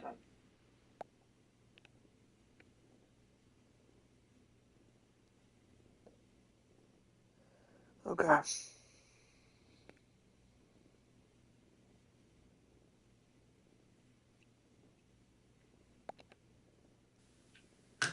All right, this is a continuation with Rebecca Humphreys. So, Rebecca, I want to go back to the day of Daniel's death. Mm-hmm. Now, you said that you were at your dad's house the entire day that Daniel was killed. Is that correct? Yeah, that's correct. And the only thing to corroborate this are these text messages between you and a coworker in which you asked them to cover your shift for that day. Is that also correct? Yeah, that's also correct. So see, the problem here is that those text messages do not necessarily prove that you were at your dad's house that day. In fact, all they prove is that you didn't go to work that day. Now, as to your exact whereabouts on that day, well, that is yet to be proven, right? All I've got to go on is your words. Now, would you say that that is a fair assessment? Yeah, I guess. I can see where you're coming from, but at the same time, I don't really have any reason to lie either. Now, that very well may be true, but my job is to question everything, okay? I can't base things off of just words alone. I need facts, right? Yeah, I guess. Yeah. So, is there anyone that may have seen you either enter or leave your dad's house on that day? I don't know. I mean, there's not really a way for me to tell if somebody had seen me on that day. It's possible, but I don't know. But your dad, he can account for your time later that day, right? In the evening? Yeah, he can. All right, so according to you, the only person who can account for your whereabouts on that day is your dad, but that's only in the evening. Is that correct? Mm-hmm. That is correct. Rebecca, did you go to Daniel's house the day that he was killed? No. I already told you I was at my dad's house the entire day. I am aware that that's what you told me. But again, without any concrete proof, I can't just go based off of your words. Do you have access to their security cam? Yes, we do. Okay, so is that not proof? The security cam has a sensor. Anytime anybody gets within a few feet of it, it triggers. So it's quite literally impossible to enter the house without being recorded. So are you able to check those recordings? Have you checked them? Yes, we have gone through all of those recordings, yeah. And did you see me enter the house? As a matter of fact, no, we did not. Well then, there you go. I don't know what more you want. But see, Rebecca, you didn't necessarily need to go through the front door. You could have gone through the rear door. Now, to my knowledge, the rear entrance does not have any sort of security cam of any kind. So, in theory, you, or anyone else for that matter, could have gone through there. Isn't that a possibility? No, actually it's not, no. The rear door is always kept locked, and on top of that, I don't have a house key. So whenever I need to enter the house, I use a spare key. And if I have to use the spare key, I have to go get it. In turn, I would trigger the security cam, and I would be recorded. I'd be on those recordings. Now, in regards to these recordings, I did notice that you guys have a keypad on that front door. So you don't have a code for that either? No, that's been broken since I've moved in. All right, so since you don't have a key, and that rear door is always kept locked, and that keypad is broken, then there would have been no way for you to enter that house on that day. Is that what you're telling me? Not unless I use the spare key. All right, fair enough. Okay, Rebecca, we are going to take a short break. You can just wait here, all right? And I'll be back in just a few. All right.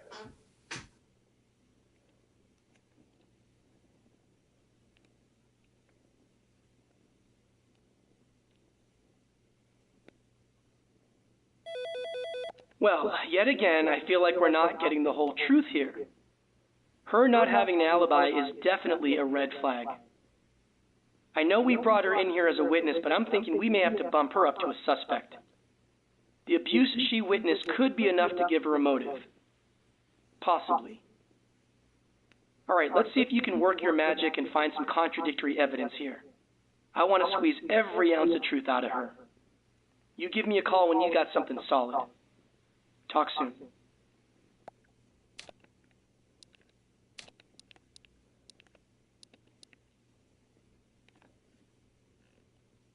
I've seen photo 4.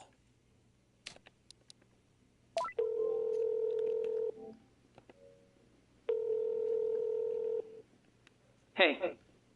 Yes. I knew you'd find exactly what we needed. Now, I do feel kind of silly not remembering the rear door being open, but that's why 2 sets of eyes are better than 1, right? Good stuff, good stuff. Right, with that photo and Charles's statement, we definitely have enough to back her into a corner. Let's see how she responds. We'll be live in just a few. All right, bye.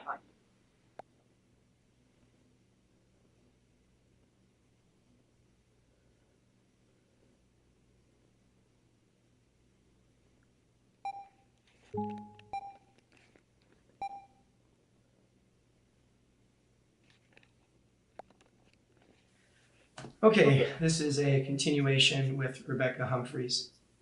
Now, Rebecca, I know we discussed you not having a way of entering that house without being seen, but I do want to revisit that rear door possibility.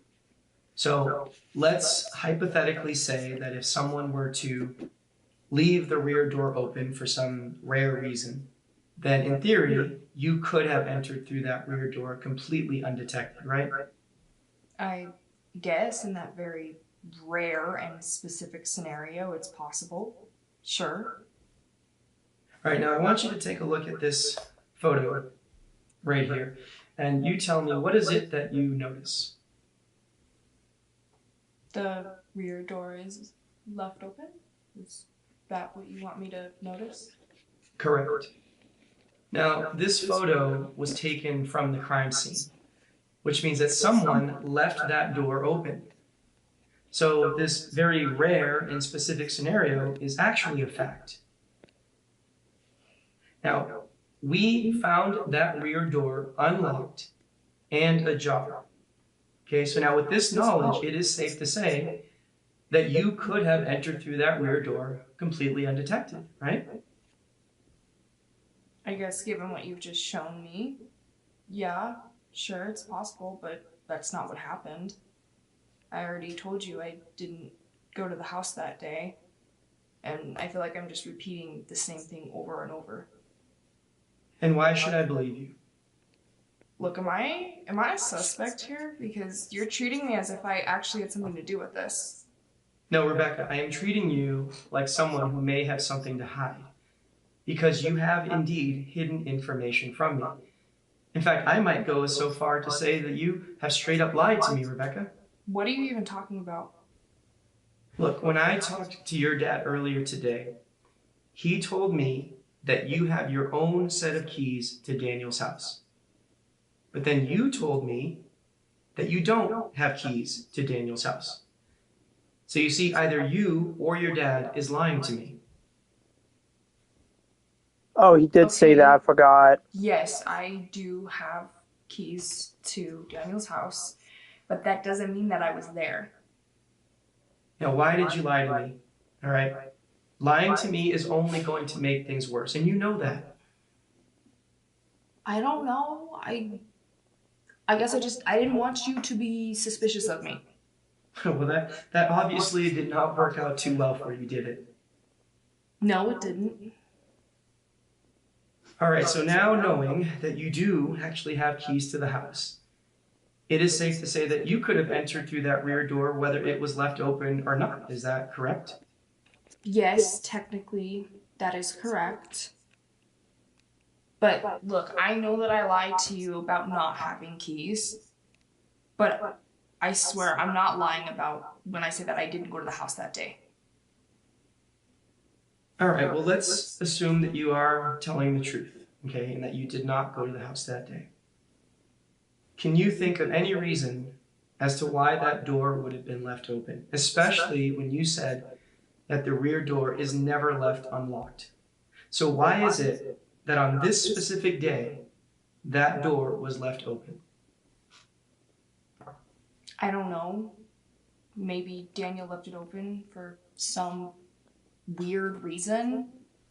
That's all I can think of because I don't know. I honestly just don't know.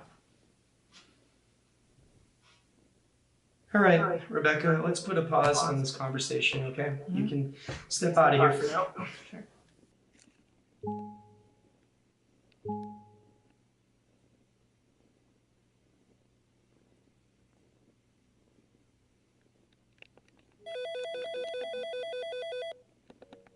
Hey, so you think she's telling the whole truth now?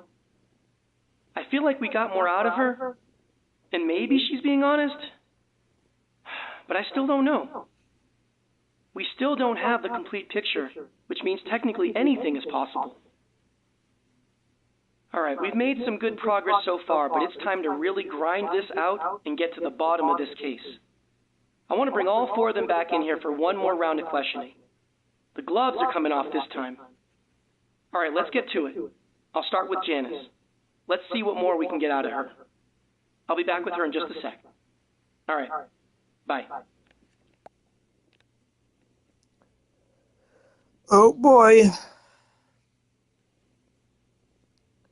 So if he's saying we're going to get to the bottom of this case, I'm assuming this is going to be the last round of questioning. That's what I'm assuming. This is a continuation with Janice Burks. So, Janice, I just want to revisit our discussion regarding your relationship with Emma. Sure. Now, there seems to be a lot of trust between the two of you. It seems that she confides in you quite a bit. Would you agree with that? That's correct, sir. Now, see, I'm finding it hard to believe that that level of trust can be built between two people that are simply just neighbors, especially considering the fact that the two of you haven't even been neighbors for all that long.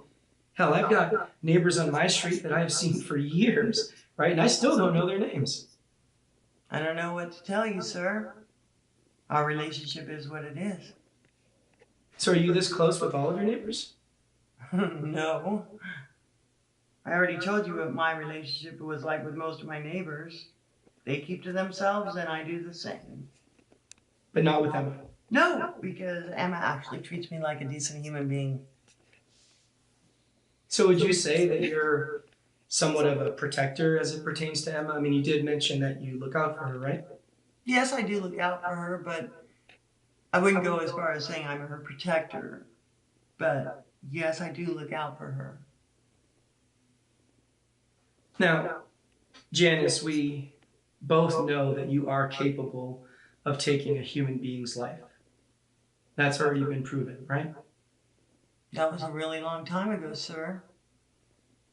And you know why I did that, so don't you dare try to make it seem like I'm some sort of monster. No, Janice, I don't think that you're a monster. Come on, I don't think that. But with your track record, your desire to look out for Emma, and your knowledge of the abuse that she experienced, I mean, one could easily say that you may have very well had a hand in this murder. This is bullshit. I knew you would use my past as some sort of justification for killing this man. I gave you the benefit of the doubt, but I guess it's my fault for being so damn stupid. Look, I had nothing to do with that man's death. Yes, I entered the house the day he died, but I told you the truth on that. I found him and he was already dead. So how do I know that you didn't kill him? Why should I believe someone that already has a proven track record for disregarding the law? Huh? Why should I believe you? Look, the truth is, his dead body wasn't the only thing I saw when I entered the house. What do you mean? When I first entered the house, I saw someone fleeing through the backyard. Wait, there was somebody else? And she couldn't have said that earlier? Are you serious? At the house? Yes, Dude, sir. really? All right, and then who was this person that you saw? I don't know. It happened so fast, I only caught a glimpse of them. Were you able to make out any sort of identification? Race, sex, body type, anything? Not really. The only thing I can really remember is that it seemed like it was a man. The build, the way they were running, it definitely seemed like it was a man. Okay, so you saw a male fleeing through the backyard. That is correct, sir. And that's the only thing that you know for sure? That's all I can remember, sir. All right, Janice, let's put a quick pause on this conversation. Sure. All right.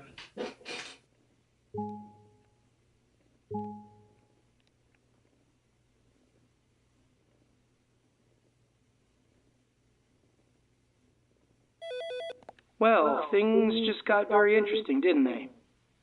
This is, of course, assuming she's telling the truth about seeing someone flee through the backyard. Now, it is consistent with the crime scene photos showing the back door slightly open. It would also give an explanation as to why it was left open. Maybe they were trying to get the heck out of there as fast as possible when they heard Janice come in. But again, This is assuming she's telling the truth.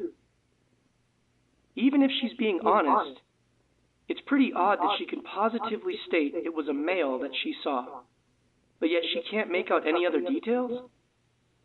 Does that strike you as odd? Or maybe I'm overthinking it. What do you think? You think she's telling the truth about that?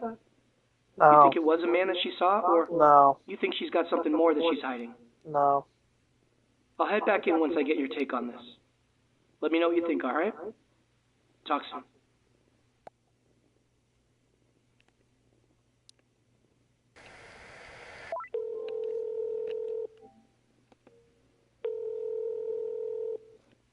Hey, so you think she's not telling the whole truth, huh?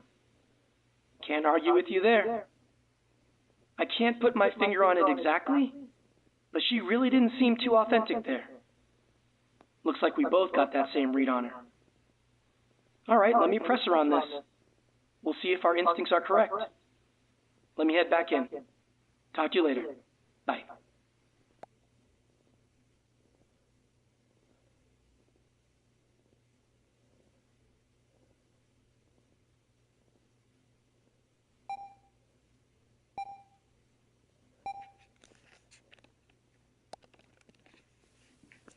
All right, this is another continuation with Janice Burks. So, Janice, you had just finished telling me that upon entering Daniel's house, the day of his death, you saw a man fleeing the crime scene through the backyard. Is that correct? Yes, sir, that is correct. And yet you failed to identify any other aspect of this person, but yet you can for sure say that this person was a man, correct? That is correct, sir. So, Janice, does that make sense? I'm sorry, sir, does what make sense? Well, that this whole thing happens as quickly as you say it does.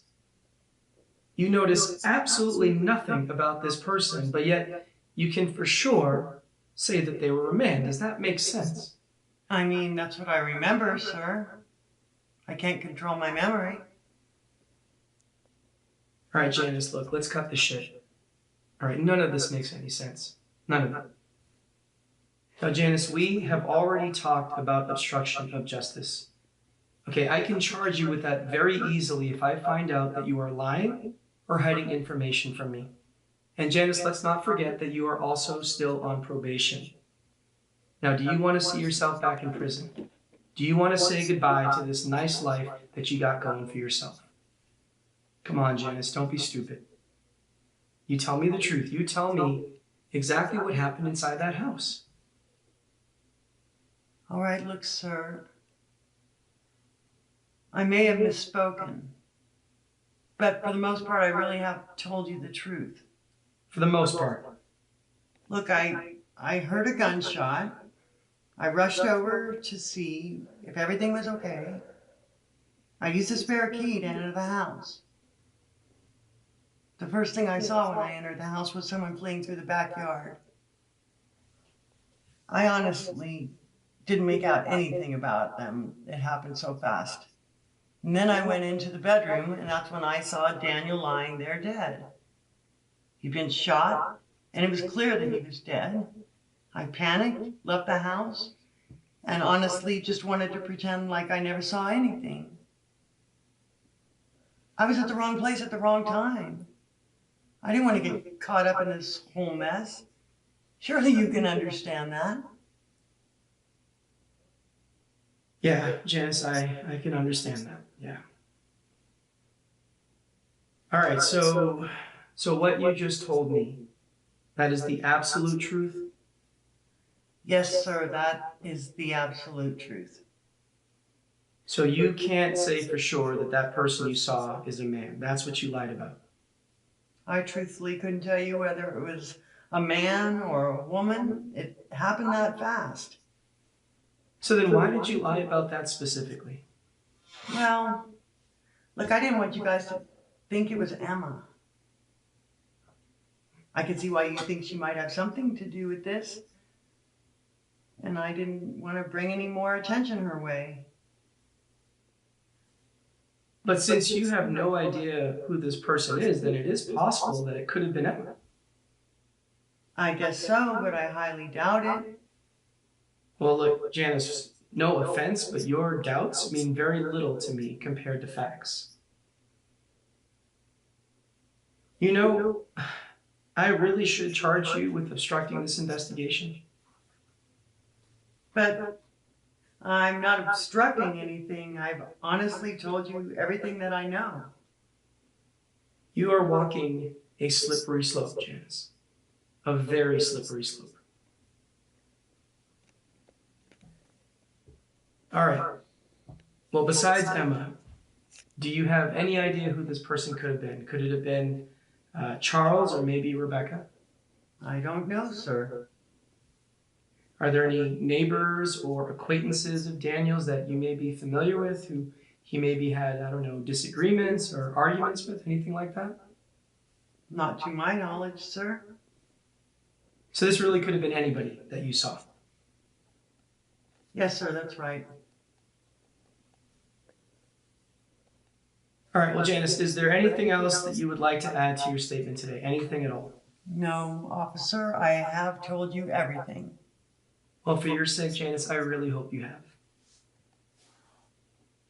All right, we're going to take a final break. Okay, we are almost done here today. Okay, sir.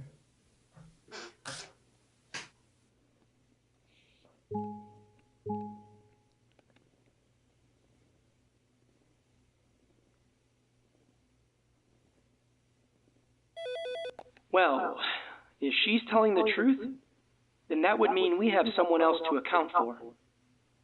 We need to know who was in that house before Janice. And at this point, it could literally be anybody. I don't think we're going to get anything else out of Janice, so we're just going to have to roll with what we got and go from there. And with this knowledge, I do want to hear from Rebecca again. I got some more questions for her. Let me grab her and get back in. Talk to you in a bit. Bye.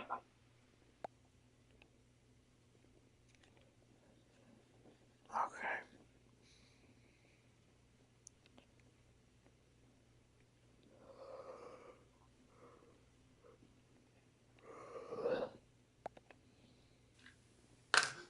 All right, this is a continuation with Rebecca Humphreys. Now, Rebecca, some new information has come up, so we do need Sorry, to Chad, I'm revisit a not few talking items and see as if we much can in this get stream, some but answers. there was a Now, lot of I have voice reason to believe that the morning voice of acting Daniel's in death, this, so I don't want somebody to talk was over seen it. fleeing the crime scene through the backyard. Do you know who this person was? Well, at the moment, no, I do not. But with the process of elimination, I'm sure that I can make a pretty decent educated guess. So let's look at the facts, okay? Now, with the security cam footage that we currently have, we know that both your dad, as well as your neighbor Janice, were seen entering and leaving the house that morning through the front door. My dad and Janice? That is correct. They were both seen entering the house that morning. Now, does that surprise you? I mean, yeah, a little bit. Well, to be honest, it surprises me too, actually. So see, now this means that the only two people whose time we cannot account for at all are both you and your mom. And since we know that that rear door was left open, well, it does make sense that, someone fled in such a hurry that they just didn't have time to shut it. Now, this also means that if this person entered and left through the back, well, then there would be no record of them. So you see, someone who is smart, who knows the layout, also knows that that front door has that security camera, well, they would simply go through the back completely undetected. And since we know that both you and your mom have keys to the house, well, then it is possible that the person that was seen fleeing was one of you two. Now, here's my guess. My guess is that either one of you, you or your mom, opened up that back door with your key, you entered, killed Daniel, and then you get startled when you hear someone at that front door. You flee in such a hurry that you have no time to properly shut and lock that door. that's assuming if someone was actually seen fleeing. Have you ever, considered that maybe the person who told you that is lying? Yes, of course, sure. But, see, in this scenario, it does give us an answer as to why the crime scene was found in the state that it was. And if we go off of this scenario, well, then I would have to assume that either you or your mom killed Daniel. That's literally insane. That's ridiculous. Is it? Yeah, it is. So why don't you tell me, what do you think happened? Who was that person that was seen fleeing? But first of all, we don't even know if somebody was actually seen fleeing. And even if there was, it quite literally could have been anybody. Really? It could have been anybody? Yeah, really anybody. Look, what I don't think you know is that Daniel was a pretty big drinker. He would hit up the bars in town with his friends. And sometimes they would wind up back at the house late in the evening, and they would just drink until morning. I mean, hell, he would even bring strangers home. Literally guys that he had met at the bars that night. He loved to flash his cash around and just be the center of attention. So yeah, it really could have been anybody that killed Daniel and was seen fleeing. But that's if that's what really happened. And also, you're saying that because my mom and I have keys, then we're the ones who most likely entered through the back door? Have you ever considered that maybe Daniel or one of his friends left the back door open? I mean, you said that you have camera footage of my dad and Janice. Do you also have security cam footage of Daniel? Because if he entered through the front door that night, wouldn't he have triggered the camera too? I chat. We're 16 minutes in, so we're getting close to the end here. We do not have any security cameras. This is actually longer. It's actually longer than I thought it would be, but I wanna watch every recording. So yeah, this is probably me a long Probably entered stream. through the back door, left it open, and just Longer forgot than about it. Longer than I thought it would The be. back door being left open. But I'm really invested in this. And it I do want to certainly see is not where something that should be where this used goes. to make it seem like my mom or I killed Daniel. I'm very that doesn't invested make in any this. sense. That's insane. Well, yeah, him going through the back is certainly possible. Okay, I can't argue with that. And to be honest, I was not aware of Daniel's drinking and social habits. But I mean, not many people were. He was really good at making it look like he was a good guy. So if I were to go around town and check out some of these bars and talk to the employees, they would be able to corroborate all of this, right? I mean, seeing as though you make it seem like it's a regular occurrence. I mean, yeah, of course. Well, that is interesting. It's very, very interesting. All right, let's let this stew for a bit. All right, we'll take a short break, okay? You hang here and I'll be back in just a few.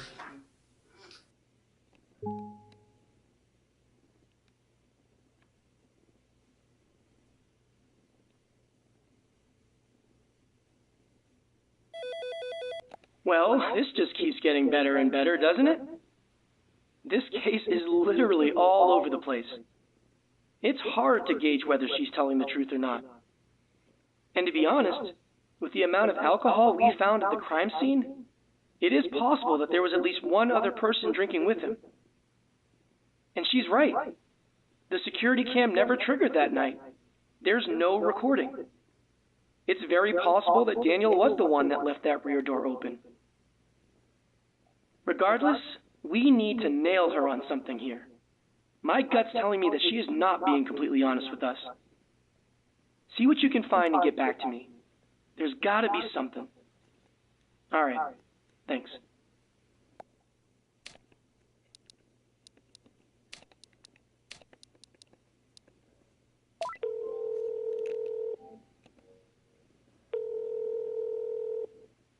Hey. Yes, great catch, my friend, great catch. These statements definitely contradict and most likely debunk her whole story about his drinking, because either both Janice and Emma are lying, or only she is. The latter seems more likely. Let me get back in there and get some answers. Oh, good stuff. All right, talk soon. Bye.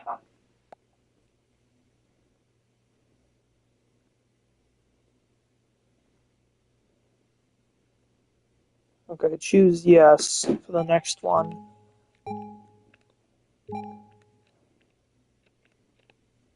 I'm not trying to get every trophy. I just want to make the This right is a decisions. continuation with Rebecca Humphreys. Just the video I'm So, watching is a Rebecca, I want to trophy guide, but I explore want your to theory make the right a bit choices more. here. Now, according to you, Daniel was a big drinker. And he had some people over, they got drunk, they partied till the morning hours, and then someone there shot him. And that's who was seen fleeing the crime scene. Does that sound about right? Yeah, but again, that's only assuming if someone really was seen fleeing, which we don't know for sure, right? But yeah, it's a total possibility. Well, see, I find it funny that you would know that he had been drinking that night because, well, it's the truth, actually. He had been drinking pretty excessively. But see, I never brought that up with you. Well, you didn't really need to. I mean, like I said, it was a possibility and it was kind of his regular routine. So I'm not shocked. Well, I guess what's odd about your theory of him drinking that night is that both your mom and your neighbor Janice had completely different things to say about his so-called regular behavior. Like what? Well, according to Janice, she stated that your household was pretty quiet most of the time. In fact, she could not recall any moments of any parties or any loud behavior, things that I would normally associate with a bunch of intoxicated people at odd hours of the night, especially if this was a regular occurrence. Okay, and so you just believe her? And why should I not believe her? I don't know. But you're believing what she's saying at face value, and you're questioning me as if I'm the one who's lying here. That's fair. That is fair. But see, I also have a contradictory statement from your mom as well. Now see, your mom, she stated that Daniel hardly ever drank. In fact, your mom could not remember the last time that she saw him have a drink. So what, is your mom also lying? Okay, so maybe Daniel didn't drink all the time, per se, okay? Okay, but listen, I swear I have seen him drink a few times while I've been living there, okay? And every single time, it was when he was really stressed, and he would always get completely hammered. I mean, he was obviously in a very stressful situation, given the fact that my mom was filing a police report against him, and he was put on leave from his job. So it would make sense that he would be drinking and maybe invite some friends over, okay? Like, I don't know. It made sense. So why did you exaggerate Daniel's drinking? I don't know. I don't know. I guess I just wanted to make it clear that he wasn't Mr. Perfect like everybody thought he was. Yeah, see, I still find it strange that you would assume that he had been drinking, when even you have now, stated that he didn't even drink all that often. I didn't assume. Like I said, it was a possibility. Given the situation, it made sense. All right, so just to be very clear, your theory of Daniel drinking that night is simply just a theory. This isn't actual first-hand knowledge. Is that correct? Yes, that is correct. It is just a possibility of what could have happened that night. All right, well, I guess there isn't that much more to cover. So look, is there anything else that you need to tell me? Anything important you feel I should know? No, not that I can think of. You sure? Yes, I'm sure.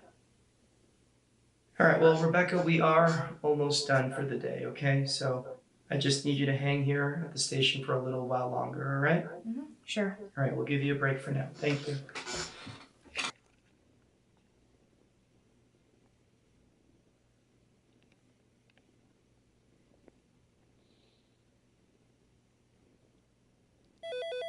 Well, her theory about Daniel drinking that night is a little too spot on. It doesn't necessarily mean she's lying, but I'm not sure we should take it at face value either. I think it's time we bring Emma back in here since she has no alibi for that morning either. We need to know if that person fleeing was her or not. Let me get her in here and see what I can do. Talk soon. Bye.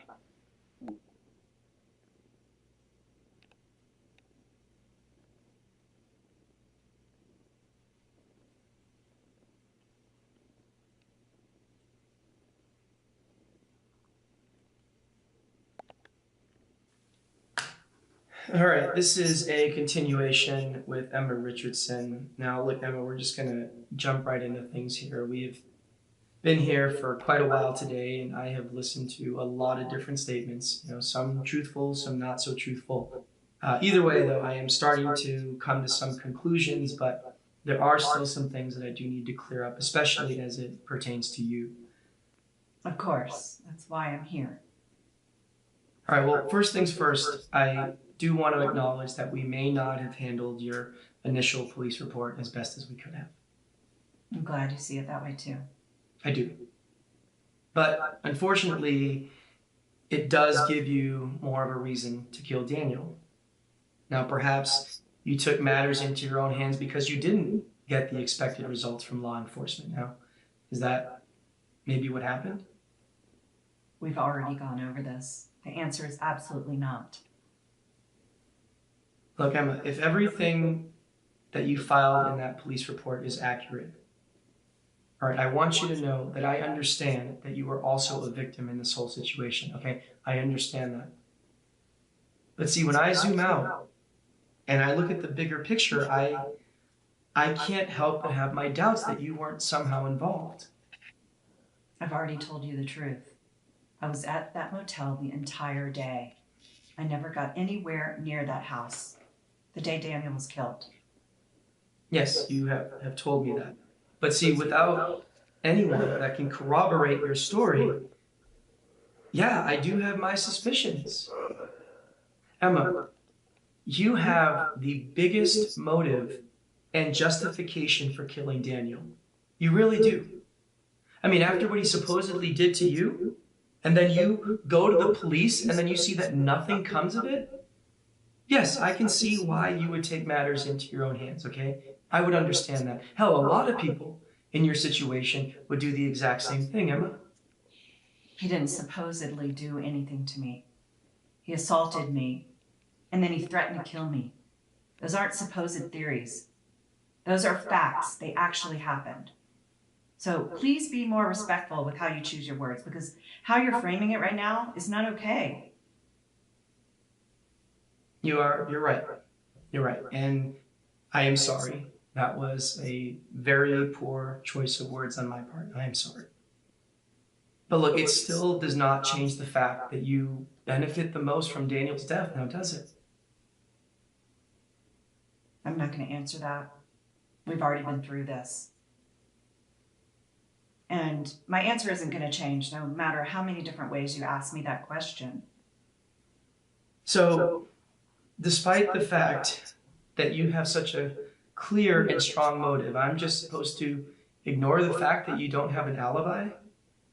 I'm just simply supposed to take the word of the person who benefits the most in this situation when they have absolutely nothing to prove that they weren't somehow involved? And let's also look at the fact that you were the one best suited to avoid that front security camera, right? You know it's there, and you know how it triggers its recordings. Emma, you could have easily gone around the back, killed Daniel, and then left. I mean, what is there to say that that did not happen? Because it didn't. Okay. Why is it so hard for you to believe the truth? Why is it so hard? Emma, because I don't know the truth. Okay, that's why. And until I know the truth, yes, I am absolutely going to question everything. And right now, you are telling me that I should believe you because you say it's the truth? Well, look, Emma, I have got news for you. Everybody that sits in that chair seems to always be telling me the truth. And I mean always. I literally get nothing but the truth until it isn't. Look, I can understand from your perspective why you would doubt what I'm telling you. But I swear, I was at that motel the entire day. I only left early to grab breakfast. That was it. Look, I know there's nothing that can prove that I was at that motel, but there's also nothing that can prove that I wasn't. And I am telling you the truth. I swear. All right, Emma, you know what? You are right. We are just going around in circles here. So, look, we are going to take a quick break, all right? Okay. Do I have to stay here? Yes, you do, please.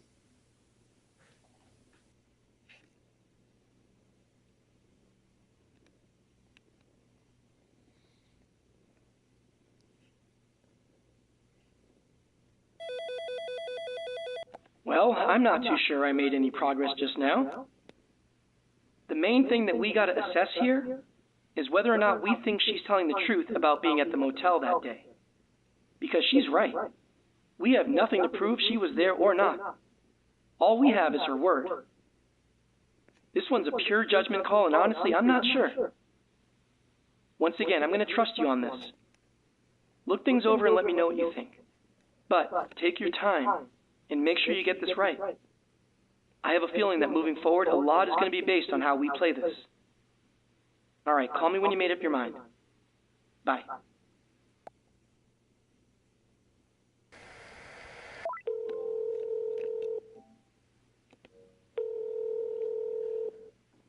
Hey. Okay, you're feeling like she's being honest. Fair enough. Like I said, I wasn't too sure myself, but I can see where you're coming from. All right, cool. Let's get back to it. Talk soon.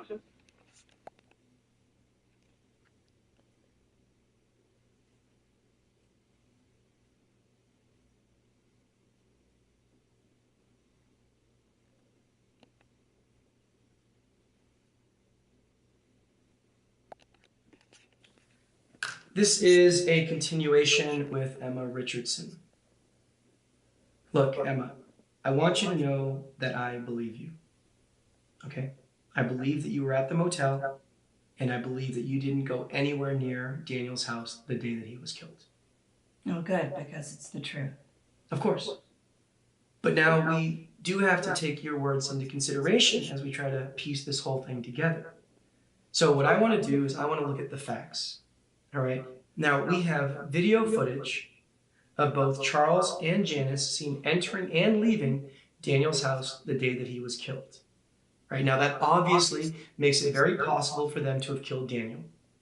But as you had mentioned, you don't think that's a possibility because, as you said, that's not the type of people that they are.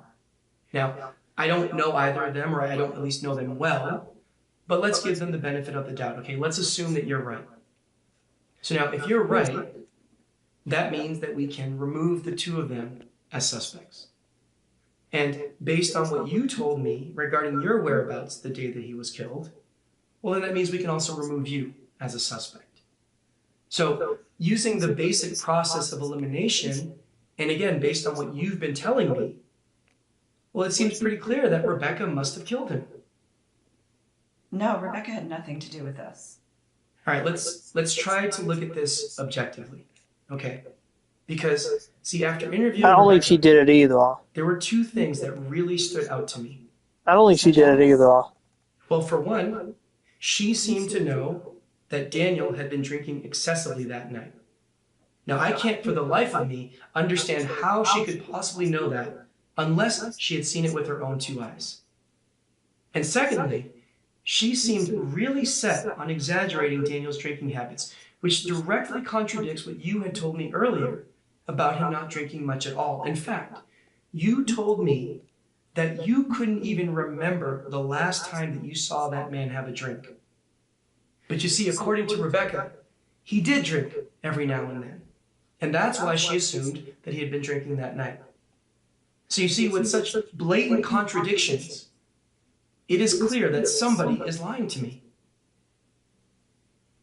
Look, I may have been mistaken. I mean, he did drink every now and then. I mean, I shouldn't have said that he never drank because it wasn't actually the truth. So you lied to me. No, I was mistaken. Are you aware how stressful this is? Yes, Emma, of course I am. Then you should understand it's not easy to think clearly under these circumstances. Okay, so Rebecca is telling the truth. So he did drink every now and then? Is that what you are now saying? Yes, and sometimes it was quite excessively. It didn't happen often, but, he did drink on occasion. So what was his drink of choice? On these occasions that he decided to get his drink on. What is it that he would drink? He didn't have a favorite drink or anything like that. It was just whatever he felt like in the moment, I guess. All right, well, assuming that you were telling the truth, that still changes absolutely nothing regarding Rebecca, because she's the only person whose time is completely unaccounted for. Dude, I don't think she did it. Janice had stated that when she entered the house that morning, she saw someone fleeing out the backyard. And you see, Rebecca, right? Just like you, she knows that the front door has a security camera, and she also has access to the rear door. So you see, Emma, she could have planned this whole thing perfectly. But that's not what happened. I can assure you that's not what happened. You can assure me. Okay, well then, Emma, please, go ahead, assure me.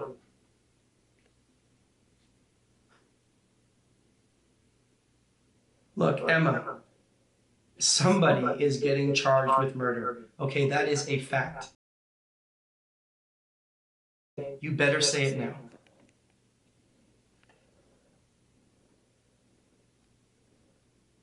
Emma, either you are lying to me, and you did go to the house that day, or Rebecca is lying to me, and she went to the house that day.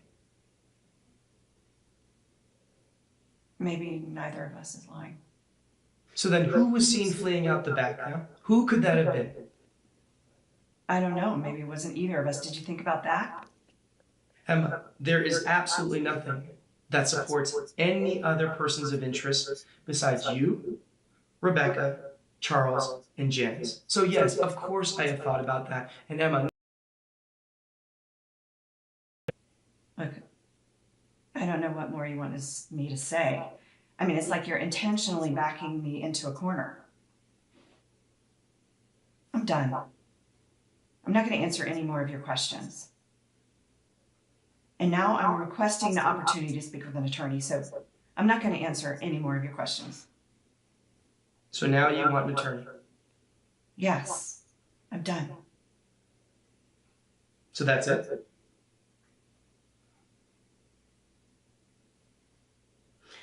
All right, well then I guess we're done. Okay, can I go home now? You can go home soon. Look, you don't have to answer any more questions, but if you can just please stay while I wrap up the rest of my interviews, because look, I'm almost done. If you can do that for me, I would appreciate that. Okay, fine. Thank you.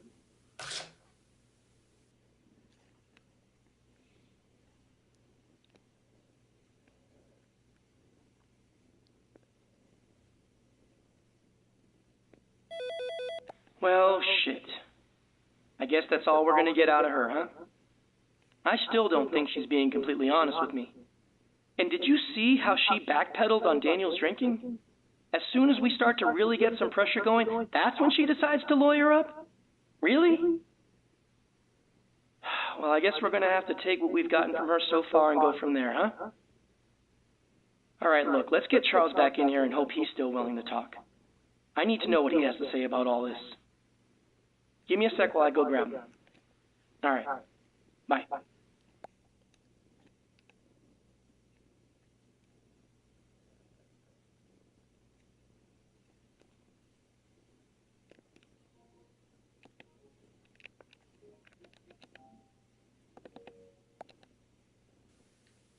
Okay, this is a continuation with Charles Humphreys. Now, Charles, I know that you've been here for quite a while today, so I'm going to do my best to get right to the point, all right? Great, I appreciate that. Of course. Now, after reviewing everything so far, It really does seem that either Rebecca or Emma may have had some involvement with Daniel's death. There's no way. And I don't care how you came to that conclusion. I'm telling you, there's absolutely no way that either one of them did this. Now, Charles, I can completely understand why you would feel like that, okay? I really do. But we have to look at the facts, Charles. Now, as of right now, Rebecca and Emma are the only two people whose time is completely unaccounted for. They're also both very aware that that front door has a security camera, which could have recorded them.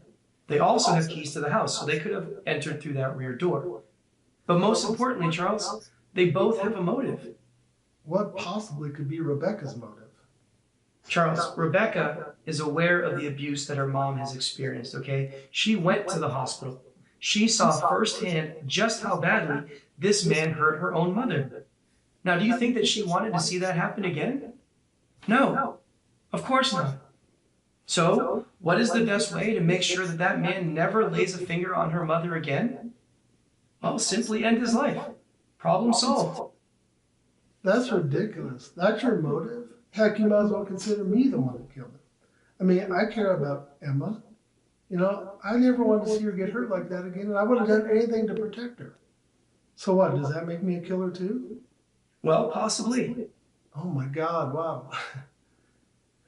Rebecca has her whole life in front of her. You think she's going to throw that away? And let's remember, she went with Emma to file the police report. She literally encouraged her to do so. She was trying to handle everything the right way. So your motive makes no sense whatsoever. Well, Charles, you might be right, okay? You might. Okay, maybe Rebecca has nothing to do with this. But what about Emma? All right, let's take another look at her. Now, she's a mom. She seems to be a really good person who seems to care a lot about her daughter. Now, we know that Daniel not only threatened to kill Emma, but he also threatened to kill Rebecca. Okay, now, you're a parent. Wouldn't you want to protect your child in a situation like that? I mean, of course I would. I mean, she's my daughter too. So I'm in the same exact situation as Emma. But I'm not going to kill someone. Well, Charles, maybe not. Okay, but the difference between you and Emma is that at least your time is somewhat accounted for because we have you on video. But let's say that Emma did not kill Daniel. All right? Well, then we got to go back to Rebecca. And if Emma, or even you for that matter. Oh my gosh, this is so hard. I don't know who did it. I honestly don't know. I'm trying to figure this out myself. I don't know. I don't think either one of them did it. I don't know. Knew that Rebecca This is really hard. killed Daniel. Well, wouldn't you do your absolute best to protect her? Wouldn't you lie and do everything that you could to cover it up? No, I wouldn't, and neither would Emma. Come on, Charles. I find that very hard to believe, man.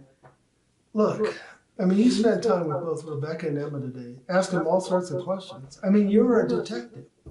After spending all that time with them, do you think either one of them is capable of murder? I mean, do you believe that? Truthfully, Charles, I don't know. Well, regardless of what you think, the answer is no. It's a 100% no. Well, Charles, since you seem to be so adamant about it not being Rebecca or Emma, why don't you tell me, what do you think happened? I already told you what I think. Well, Charles, please, refresh my memory.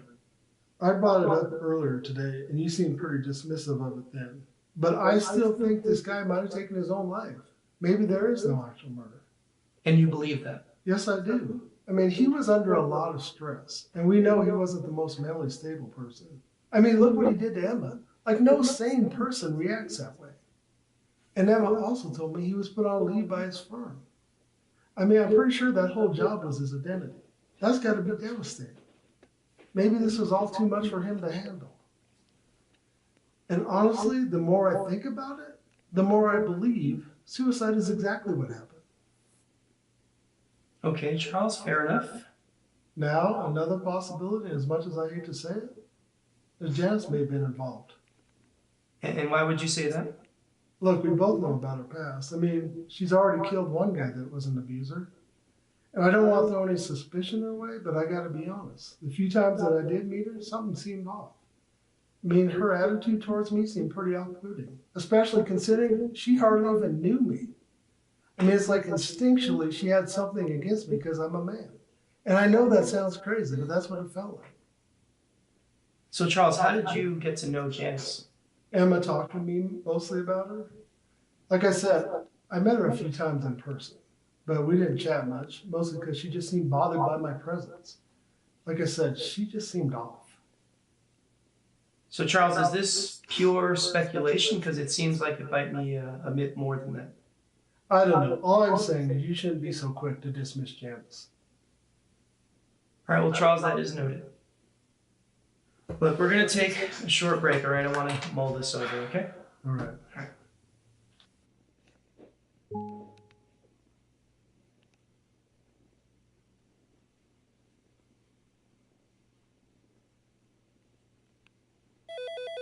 Okay, he's being real defensive of Rebecca and Emma. But I honestly can't blame him. I do have to admit, I can't picture either Rebecca or Emma being capable of taking someone's life.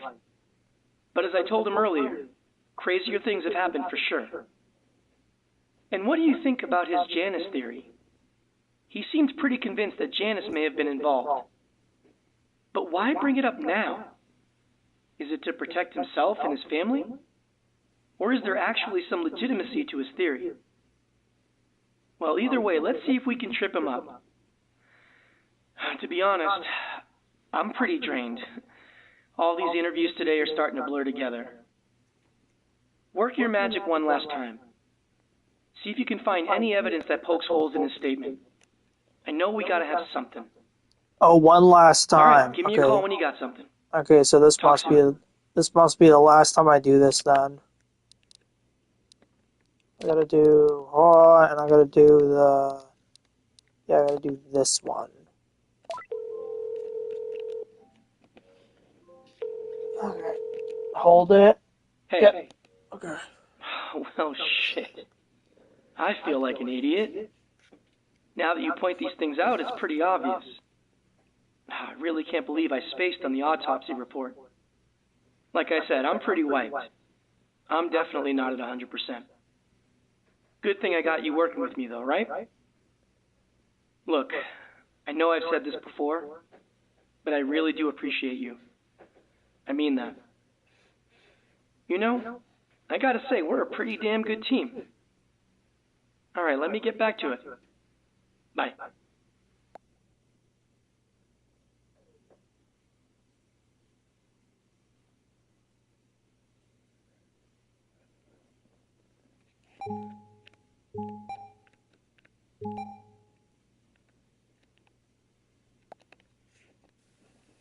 All right, this is a continuation with Charles Humphreys. Now, Charles, I want to dig right back into this, all right? I want to go over a few things that you had stated earlier, okay? Sure. Now, I want to revisit this theory of a possible suicide. Now, that has been mentioned a few times today, and I'm realizing that I've only shared secondhand information.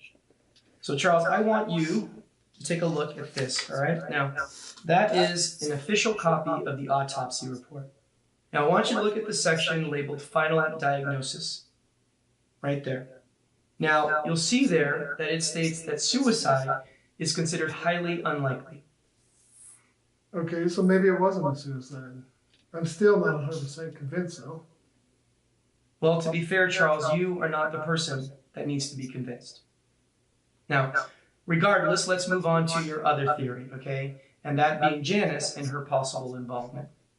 Now, I have to admit, I did have some similar thoughts to you when I spoke with Janice earlier today. Now, I didn't get, any weird vibes or anything like that, but her past certainly does not do her any favors, especially in this situation. And then after hearing you mention the way that she acted when the two of you met, well, yeah, that did raise my suspicions a bit more. But see, Charles, there is a problem here. And that is? Well, see, according to Janice, the two of you never actually met. In fact, she claims that she doesn't know anything about you. And you believe her? Charles, I don't know what to believe, all right? But her statement does seem to contradict yours, so someone is lying to me. Now, she also stated that she saw someone flee the house through the back door at the exact same time that she entered the house. So she was the person that entered the house before me. And that's why the door was unlocked? That is correct. Well, who did she see? Well, see, that's the thing, all right? She wasn't able to make out who that person was. So unfortunately, that part is still a mystery. Now, Charles, there is one other thing to note here, all right? Somehow, Rebecca seemed to know that Daniel had been drinking very heavily that day. All right. Now, that is not typical behavior for Daniel, okay? At least based on what I've gathered so far. Now, she did say that this was just an assumption, all right? But I got to say, that assumption was pretty damn accurate. I mean, hell, you were there, right? You saw all that booze. So, what do you think? Do you still believe in this Janice theory? Yes, I do. Even more so now. I think she played you big time. Really? And why would you say that? Look, as you just mentioned, Janice went in the house before me. I mean, she could literally say anything she wants to clear her name. There are no witnesses. I mean, she could be lying about seeing someone flee. I mean, what proof do you have that any of this actually happened? What, Janice's word? Do you think a convicted murderer is going to tell the truth? Of course not. They're going to lie about everything. I mean, why in the world would you believe anything that she has to say? I mean, what has she done to earn your trust? Well, honestly, nothing. But if she did kill Daniel, then why are her prints not on that gun? She could have easily wiped the gun down and placed it in Daniel's hand. I mean, did you find anybody else's prints on the gun? No, we did not. Well, there you go. All right, your theory about Janice is certainly a possibility, okay? Maybe she is lying. But see, if we go with that, then we really do need to explore all possibilities, Charles, and that includes you. You already know that Janice went into the house before me, and you know that I have absolutely nothing to do with this. Do I really know that, though? Yes, you do. See, Charles, I don't know. Okay, I don't know, because we are both aware that you are very capable of putting on a very good performance. What are you talking about? Charles, I am talking about that little performance that you put on for the security camera, in which you tried to make it seem like the reason that you were at Daniel's house was because you were there to pick up some of Emma's belongings. Now, what is there to say that you weren't the one that entered through the back door? I mean, you could have easily gotten the keys from either Emma or Rebecca, right? You go inside the house, okay? You kill Daniel. You're the one that wipes down that gun. You put the gun in Daniel's hand to try to make it seem like a suicide, and then that's when you hear someone at that front door. Now, in a panicked state, you flee, okay? And you're in such a rush that you forget to shut that back door. Now, here's the good part. You later come back to the house, all right? You come back to make it seem like you were there for a completely different reason. Now, you know that that front door has the security camera and it's going to record you, which is great for you because now we can account for your time. So you enter the house, you come back out with some of Emma's belongings, hence making it seem like that was the reason for your visit. So yeah, Charles, maybe you are right. Maybe Emma and Rebecca have nothing to do with this. Maybe they are simply trying to protect you. So what do you think about that theory, Charles? I think you have an incredible imagination. And I think you'll make up whatever shit you have to close this case. That's what I think. But I am done cooperating. I don't think it was him I'll either. speak to you again when I have an attorney. But for now, we're done. Charles, did you kill Daniel? No, and I told you we're done.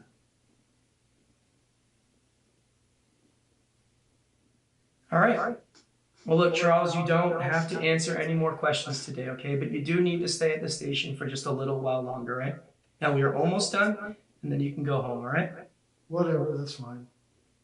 All right.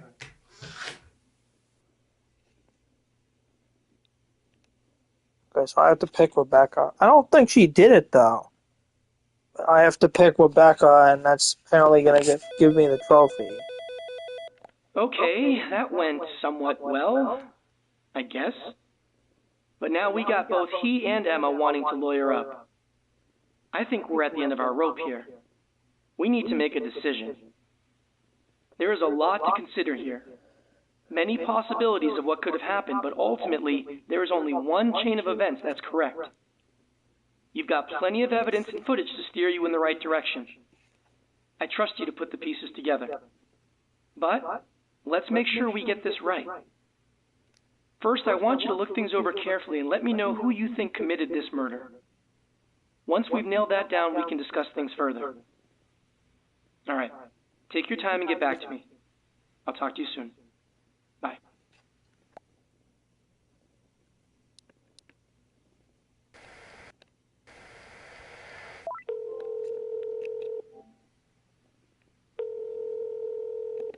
Correctly choose Hey. the guilty subject. Yep. Okay, so you think Rebecca killed Daniel, huh? You know, I actually think you hit the nail on the head here. I do trust your judgment. And even though she doesn't seem like she has it in her, it really does seem that she's the one that killed him. Now, I know you looked everything over carefully, so I'm sure you have a fairly decent picture of what actually happened, even if there are a few holes that still need to be filled. But listen, what I'm about to say stays between you and me, okay? Considering everything that went down with her mom and Daniel, and the reasons Rebecca would have for killing him, it's still most likely murder. She may be able to get out of this in court, but she could very well end up in prison for a very long time. And honestly, I'm not sure that she deserves that. Her life could be ruined at such a young age. Now, what I'm about to say can get us in some pretty deep shit. Maybe even fired. But I can always claim that we didn't find enough probable cause to make an arrest. We can let her go home. And if we're pushed to continue the investigation later, well then we'll deal with it at that time. But for now, we can let her go. I'm really not sure what to do here. This whole situation is just really complicated. Now, your decision making has been great so far, so I'll follow your lead on this one as well. Think things over. Give me a call back and let me know if you want to move forward with charging Rebecca, or if you want me to let her go. I'm willing to accept responsibility for our actions, regardless of what we do. Just be prepared to do the same. All right, talk to you soon.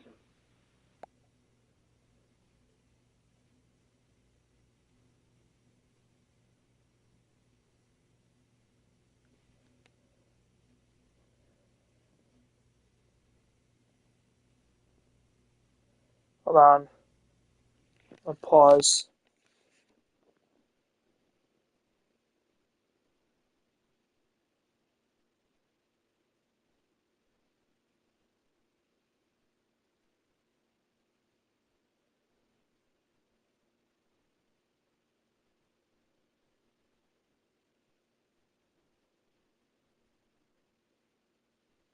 I think I have to hit yes.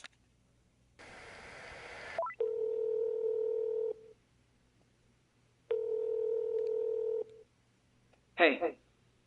Okay, let's charge Rebecca. I'm with you. Like I said earlier, I think you hit the nail on the head here. All the evidence really does point to her. It's just unfortunate that she's gone and screwed up her life at such a young age. But I guess actions do have consequences, right? Look, I'm sure this was a hard decision to make. I respect your judgment. Sometimes we just gotta do what's right, no matter the circumstance. I get it. All right, let me grab Rebecca and formally charge her. I'll talk to you soon. Bye. I do kind of feel bad doing this, but I mean, she killed somebody, dude. It's a big it's a big felony. Like, you can't kill somebody. The law is if you kill somebody, you go to jail. This is a continuation with Rebecca Humphreys. So look, Rebecca, after reviewing all of the evidence and the statements made today, I am officially charging you with the murder of Daniel Murphy.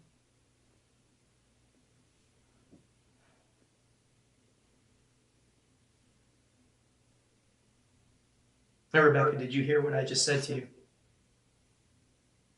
Yeah, I heard you. Yeah. So is there anything else that you would like to add to your statement today before we take you into custody? I didn't mean to kill him. I didn't mean to kill him. It was an accident. So Rebecca, I don't understand what do you mean by you didn't mean to kill him? Now, come on, Rebecca. No more games, no more lies, all right? Just tell me exactly what happened, please. Okay.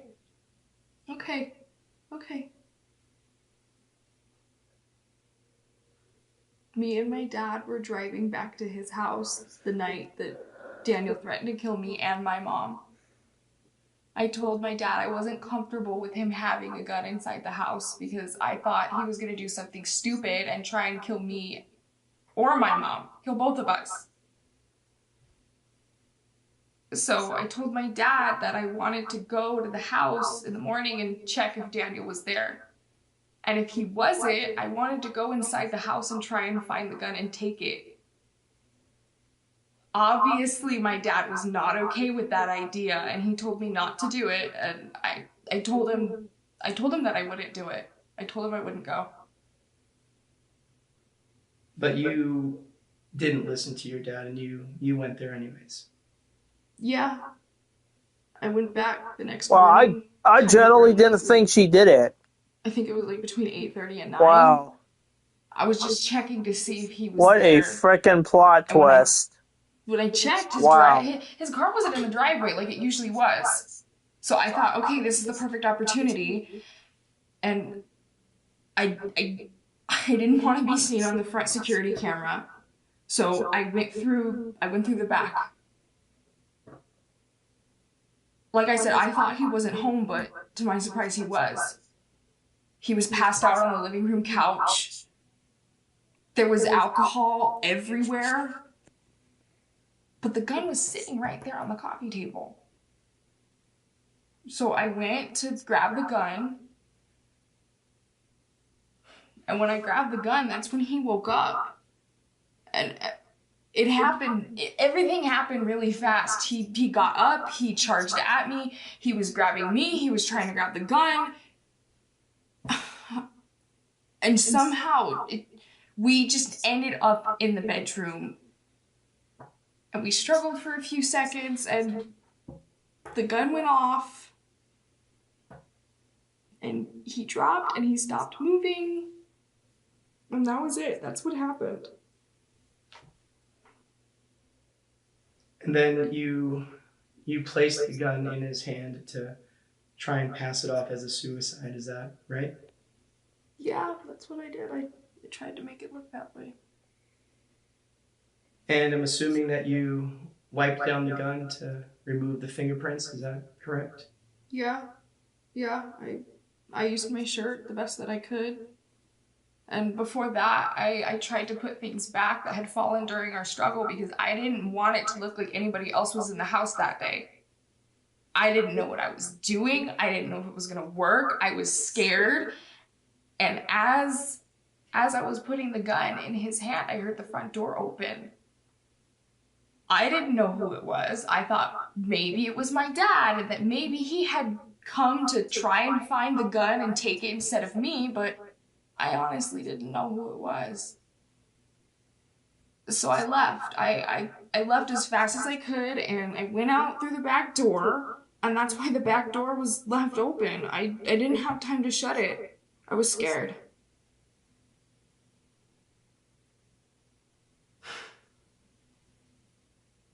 So did you tell your parents about all this? No, I haven't told anybody. You're the only person who knows, and it was an accident. It was a genuine mistake. I didn't mean to do any of this. I didn't mean to shoot him.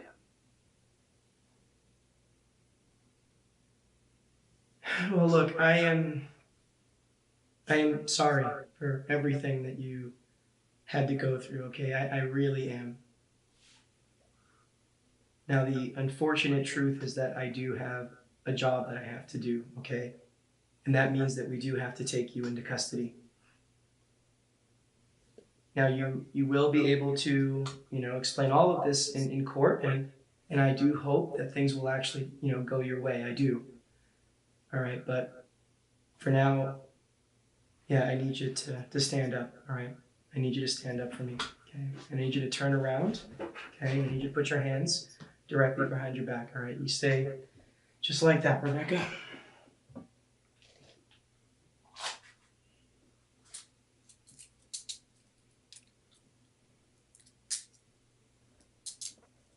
Wow. All right, you can sit down.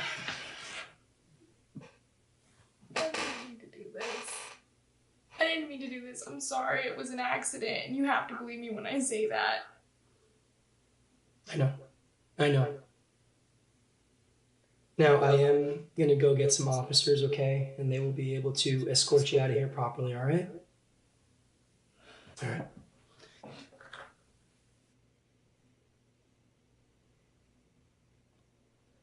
Wow.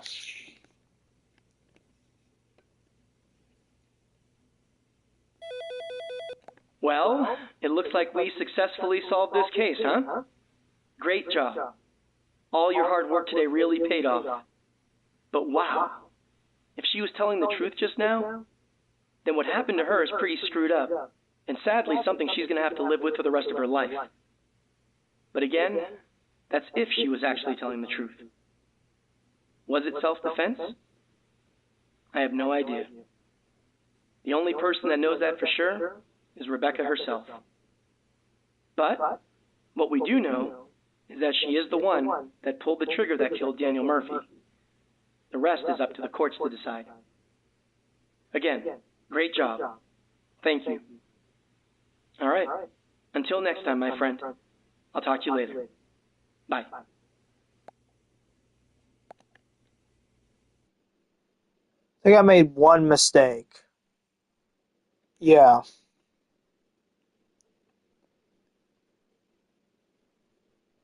I got 5 out of 6. Correct. Yeah, I made that one mistake.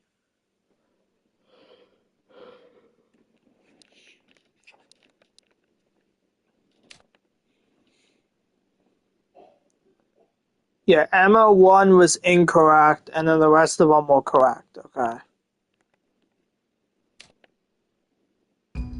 Wow.